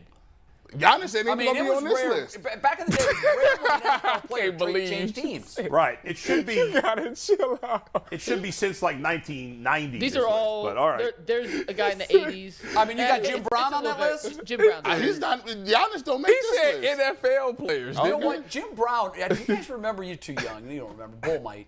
You remember when Jim Brown tried to come back and he was on the cover of Sports Illustrated in a Raiders uniform? Whoa. I don't remember that. What? Facts. Google it. Google Jim Brown. Now he didn't. I don't think he played in a game. He did not, according to every website I researched last night. He never actually attempted played a comeback. I do not remember. And was that. on How the old cover was of he? Sports I had no Illustrated. idea he was did like. this. Now remember, he retired at 30. Right. Okay. Okay. So I think he played 9 NFL seasons. He was. I want to say he was in his late 30s or early 40s. And he tried to come back? He tried to come back. Google Jim Brown. Wow, this is a thing. By the way, Google Jim I hope it Brown, wasn't Sports financial. Illustrated cover. By the way, Raiders. On next week's show, Tyvus is going to try to convince you that Christian McCaffrey was better than Jim Brown. I would never do that. That's a lie. I would never do that. Well, G. Bush is looking that up. I got it. He found it. I told you. Let me go ahead and show you guys if you guys. Wow, G. I Bush, did not pull remember that up, Yeah. Steve. Let's see I if we still get have a the shot cover. of that. I was the guy that saved That all looks the so Sports weird. Illustrateds.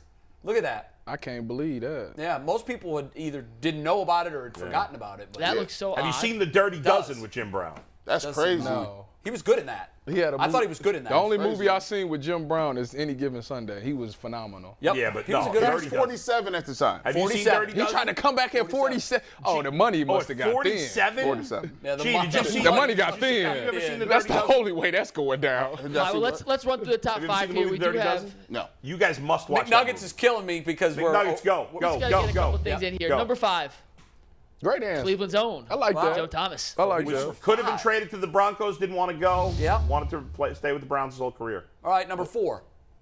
We mentioned him earlier.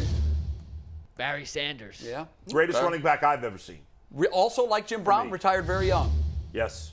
We're going to fly through these. I like this today. Number 3, John Elway, Super Bowl champ. Only played for the Broncos. Now he is He part-time. played for the Yankees, too, technically. He got drafted. In the minors. Didn't he get Yeah, I drafted guess by technically somebody? that could have counted. By the way, go look at Barry Sanders last year in college, his statistics. Crazy. Absurd. His All numbers look purpose. like they look like quarterback throwing numbers. Is it now. still the record for a single season? I No, think- Christian McCaffrey broke it, I Oh, thought. did he? No, I The don't the know. all-purpose Stanford? yards? No, not all-purpose rushing yards. Oh, I don't think. know about that. Yeah, Barry Christian Sanders. McCaffrey ain't no Barry Sanders. Barry Sanders. He is broke his freaking record. That's all I I'm know. I'm just going to All leave right, it at number that. 2. Number 2. We mentioned him a second ago, but Jim Brown. Yep, Okay. absolutely. And let's cut right to number 1, Steve. We're going to fly through these. We still have weight loss update and good bet, bad bet to get to. Number 1, Lawrence Taylor. Only played for the Giants. Best defensive player of all time. Yeah. But so you have him over Jim Brown, though. I think he's the best defensive player of all time, and you can make a case that You're outside from of New Jerry- Jersey. You have outside him of over Jerry Rice, Jim he's the Brown. best football player to ever live. Wow. I have a See, good. you see that? But nobody. Make sure you argue that. We go next I week. think we you gonna got to argue put that. Jim Brown number 1. Where's Dan Marino? Where's and Walter Lawrence Taylor Payton? number 2. No Dan Marino, no Walter Didn't make the Payton. list. Well, how They Walter didn't make Payton the not on Make list. the list, no. Bro, Walter Payton? I love Joe Thomas, but You I taking him definitely would over have put. Barry Sanders or Jim Brown? I'm taking him over Joe Thomas. I hate to say it, but I'm probably taking him over Joe Thomas. Yes, Just because of definitely. the position he played. He's the And- Walter Payton Man of the Year. Yeah, it is. It's the Walter Payton Man of the Year award. That is true. That is true. And like Archie, one of the nicest human beings to ever live. He was tremendous. You know how good you got to be as a person to be the Man of the Year Lawrence trophy? Taylor, not a good guy. And John Elway Lawrence was Taylor, one drafted of by the the Colts and then got traded. That's But true. he didn't. But he didn't play for him. But he did. You know. Forced his way out. Okay, so we're going to do weight loss challenge? We're going to first off mention that our contest to win some tickets to the Guardians is still ongoing. Oh, Head wonderful. over to wkyc.com/contest to enter first Who's place. picking? How do we select the winner? Is it random? It is a random. It is Completely through random. the cloud, the website. However, WKYC runs their contest. We Okay. have put it in the hands of the genius Mac, and Mac will deliver 3 winners. First place Wonderful. gets a 4-pack of tickets, an autograph hat, and a baseball. Am Second I? and third place get 4 tickets. Head online, WKYC.com/contest. Subscribe to our YouTube page, like us on Twitter, follow us on Instagram for a better chance to win.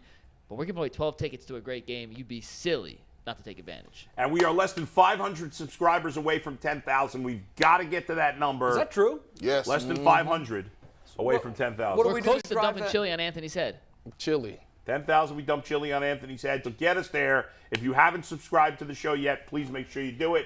You get all kinds of great content from this show and our podcast as well. So there you go.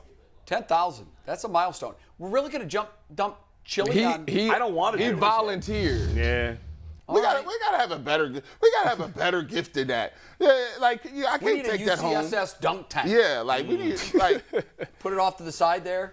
And when someone says something crazy like Giannis is the greatest of all time, Right. we all get to take one shot to put Poor Tyvus in the dunk and tank. why did they raffle off a date with Put your McNuggets? hand. I got some camera time. Giannis Oh, is is the that goat. McNuggets is going out with a different girl every night. Don't worry about him. Why can't we raffle off a date with McNuggets on the town? Hold on. When you said that, he peeked right Look up. at He's it, like, yeah. yeah, I'm down You're with like, that. yeah. Wait, I got how's a text from Steve at the same time here. So Every we minute got to he's get with a new girl. 11,000 subscribers by the end of the month, or I get in trouble. So make sure y'all subscribe. Wow, so I don't really? get in trouble. Yeah, I don't know what that means, Steve, but Are you on double secret probation if we don't get to 11,000? I don't know. Listen, let's just get to 11,000 and not find out. All right, how was your dating life, by the way, in Cleveland? We got to do weight loss here, update. skip real that. quick. He tried to skip. That was a speed bump.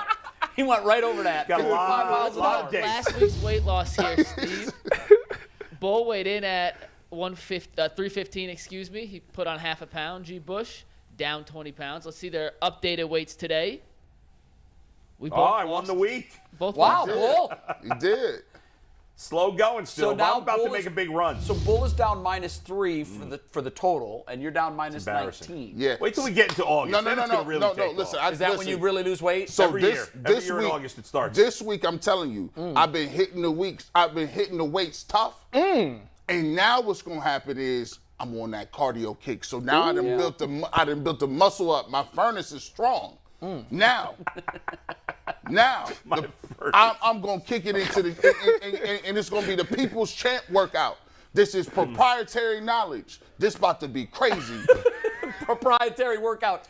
Bull, I heard you say you're something about a nutritionist. You have an appointment I have an appointment with a nutritionist today after work. You're going next level on you, bro. Is that against the rules? Dietitian money? No. There are no rules. I need help. I gotta keep going. There are no rules. Yeah. I'll get liposuction then. All right, there's one rule. I'll come back look like Tyvis's cousin. There's no surgery and no liposuction. Oh, okay. They're like, what happened to your stomach? I got a tummy tuck. That's cheap, right? Jivas, 6'5" Jivas, baby face. Oh, Jivas. Good is a bad bet time. You gotta grow the beard. Nuggets, how did we do yesterday? You did not do well. I know. Bull and G both went 3-0. Steve put the sting in you. Damn it. I'm right back, Bull. I did go one. I You went went 1 and 2. You went 1 and 2. Let's We'll go. take a stinger here for Steve Becker, then we'll get into I tried to change my games third and bet. bets. I thought that was a total run over 12.5. What I never would have What put does the winner get or Guardians for this? And am I disqualified? free liposuction surgery. Yes. I'm disqualified? You're competing with Brad and Mike. Yeah. Mike. They got more than me. Well, Mike's I'm trying to put on weight. 67%. I'm 65, but I'm saying they got way more. Well, they're games on than twice me. a week. Yeah. You're on once a week. So should be easier for you. Yeah, right. All you gotta have is a good week. So you saying if I win, Not enough at bats to qualify. that's sad. That's sad. All right, we're going to fly through these so here we we can go. still get final takes in here. Yeah. First one, Guardians getting a 1.5 against the White Sox. Savali versus Giolito. Bull. I'm really sour on the Guardians right now, man. I don't I know trust they Savali. played poorly in the second game. I think Savali's looked a little better I don't lately. trust him. Giolito's been awful this year. I don't trust Savali. I just don't. Go ahead. Next one, over 8.5 runs in the game tonight. G and Tyvis on one, Tyvis and Bull on one side, G and J on another. Not unless the White Sox score 9. That's what I got. I'm really sour. Nope. on the Guardians. 5-4 Guardians. That's what I got for too. Bieber 5-4. And finally, will Owen Miller record a hit tonight? Tyvis, you're the only one that said yes. Hi. I'm going for it. Listen, this is how I'm gonna beat all these right here. Guys, I gotta go have with- to I answer gotta this go call. against So wait a this. second. Excuse me, can you guys call me back in 10 minutes, please? Thank you. Thank you. I had to take that call. Who was that? It was my wife's doctor. I told them to call me after 1:15, so of course they called me at 1 o'clock. I was going to say, he's prompt if you said call me after 1. I said after 1:15, but I just, I don't know if they're going to call me back, but I figured I'd do that anyway. All right, So that's the smart. final take's about to be Yeah, quick final as take. hell. This is gonna be the quickest final Gee, take. no, let's keep the order. Adam, Do you have my goes video? up. I'll talk over most of it if we can, or can we not play the video? This is gonna be quick. I didn't get You have my confirmation. montage ready? Yeah. I got a got his hot video take We do, for but y'all. give us a second to pull us up. So. All right. I got a hot final take for y'all. So Y'all might not guys, even agree. here we go. Giannis is the best NBA player of all Here's time. the thing. I'm a bit of a germaphobe, and whenever I go into a public restroom, I use paper towels to shut off the sink. I use paper towels really? to open the door. When I go to a public bathroom and I see one of those air hand blowers, I get agitated. I don't like them. I think they're gross. I've always assumed that they don't really clean your hands and that you get germs. And it's, Well, they're not supposed to clean them. They're supposed to dry them. right, but there's nasty stuff in there. It always grossed me out. It always grossed me out, right? Okay. But then again, it's like we're destroying the environment with all the plastic and all the stuff we're doing, and the paper towels are wasteful. So I'm kind of torn. But I have to admit, I always use paper towels. Do we have the video or no? It's coming. Give us a All sec, right, Bull. We're working on a real system here. Yeah, here we go. So this was a report. Somebody, I don't know who the hell put this up, but I don't even know if it's legit. But this guy did some experiments here where they tested, like, just washing your hands and then shaking them dry, and they went to a bunch of different restrooms, put this thing under the dryer or in the dryer, and then they tested them. They did a test for bacteria, right? 3 days later, here we go. The one that just was dry, nothing. There's no bacteria. You didn't put your hands in those machines. Right. But how about the ones where the hands in the machine? Look at that. Damn. Look at that. Oh, That's my disgusting. goodness. Oh my God, I can't even look at it. It makes me nauseous. all the public restrooms looked like that. Some of them weren't quite that bad, but it is awful. So I think the bottom line is here, I am never using one of those blow dryers again. They're gross. I'm getting other people's hands that they wipe their butt with from taking a poop. It's disgusting. Look, he was like, don't use those. Goes, everybody should have paper towels in the bathroom. You know what? I'll probably think twice about it next time. I'm definitely not going to use it now. Oh, so gross. I'll never use one of those again. Well, you kind of talked me out of that. Bull, if I see you in here with one of them blue lights. By the way, that study was done by the Bathroom Paper Towel Association. Right. So go figure. Womp. Listen, oh, Tyvus. Well, guess what, man? You're up. You're up. Oh, it's on me. Yeah.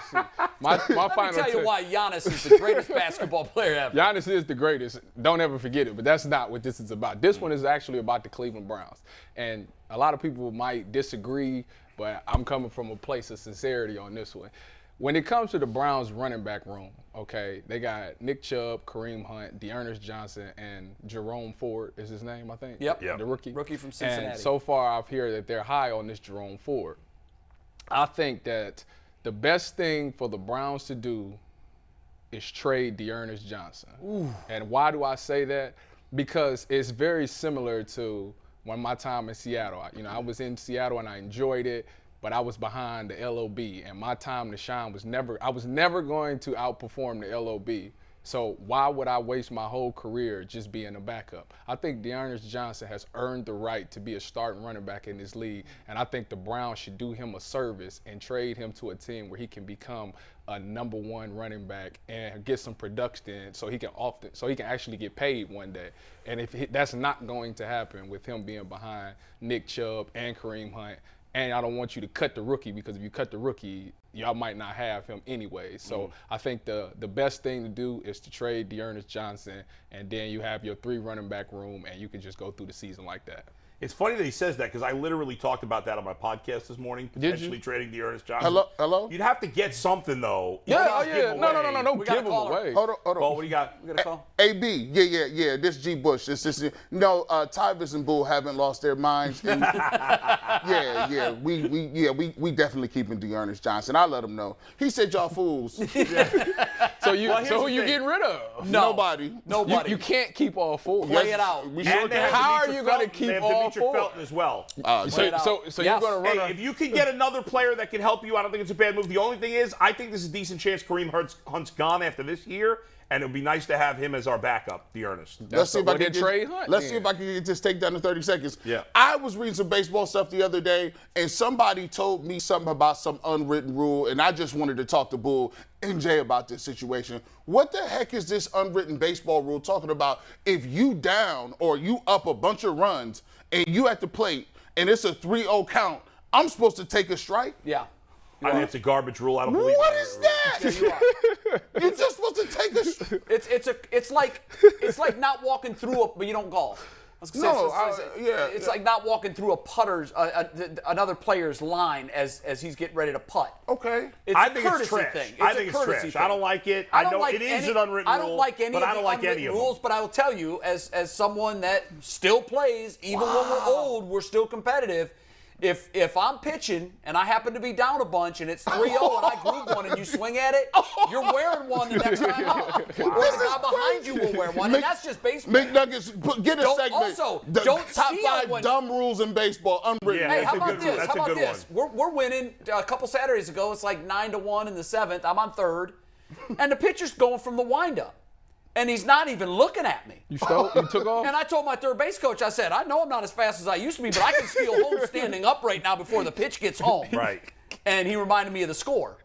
I think that He goes, don't do it, because you'll get great hit. I think the unwritten rules in Major League Baseball are absurd. They're professionals. In Little League, there was a game we were up like 15 runs. Like, the kids steal all the time because you can't throw anybody out. Yeah. When we were up big, I said, no stealing. We're not stealing anymore. Because it's kids, and you don't want to humiliate other kids. Well, you're helping. All you're doing is reinforcing those unwritten rules to young kids. But when you're professional, that's nonsense. You're getting paid. You can't. You stop it. There's another one. Yeah. No hitter.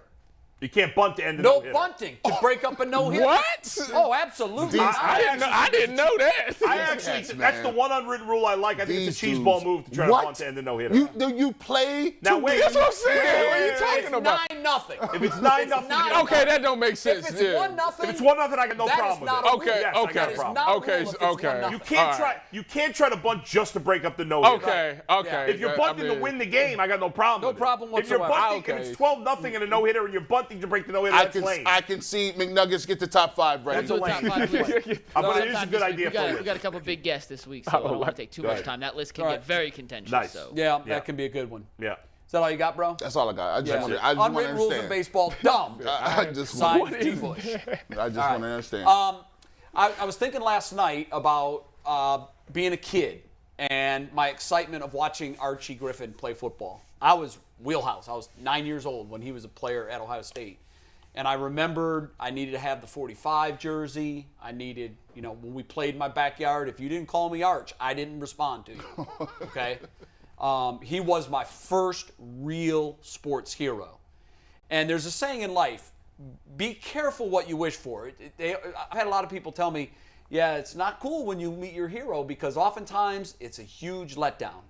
And I have seen many, many, many times where young kids or even young adults have had that opportunity to meet their hero, and I've been witness to it, and I've seen how that hero responds, and I always feel badly for the person that idolized whoever this is. I won't even say any of the names. But when I met Archie the first time, I was a young broadcaster. I had just gotten my first job back in Ohio. I'd come from Hartford, Connecticut. I took the job at Channel 10 in Columbus. And I met him at a golf tournament. And he didn't know me yet from television because I was only on the air like 2 weeks when I met him. And Archie, all I did was I said, Archie, you were my favorite player when I was 10 years old. I've been a huge fan my whole life. He hears that 100 times a day. Archie made me feel like I was the only other person at that golf tournament. That's awesome. He treated me as I would hope every hero treats the worshiper. And he never let me down. That's why a couple times during the interview, I wanted to point out that he is all class. That's Archie Griffin. He was a great guy for me to idolize, and I never was sorry that I had the opportunity to meet my hero because he didn't let me down. Archie, you're the best. We're out of time. We've got to be out at 1:10. 1:10, Jen Matthews tomorrow, Jason Lloyd in studio. We have Keith Byers on Friday with DeQuell and Aditi. Sounds like a great Robert finish Smith to the next week. Wednesday. Robert Smith is in. Next Wednesday. Nice. Love Robert Smith. Nice. Ooh, I'm in next Prime time. Wednesday. 22-hour break starts. Giannis the GOAT. See you tomorrow.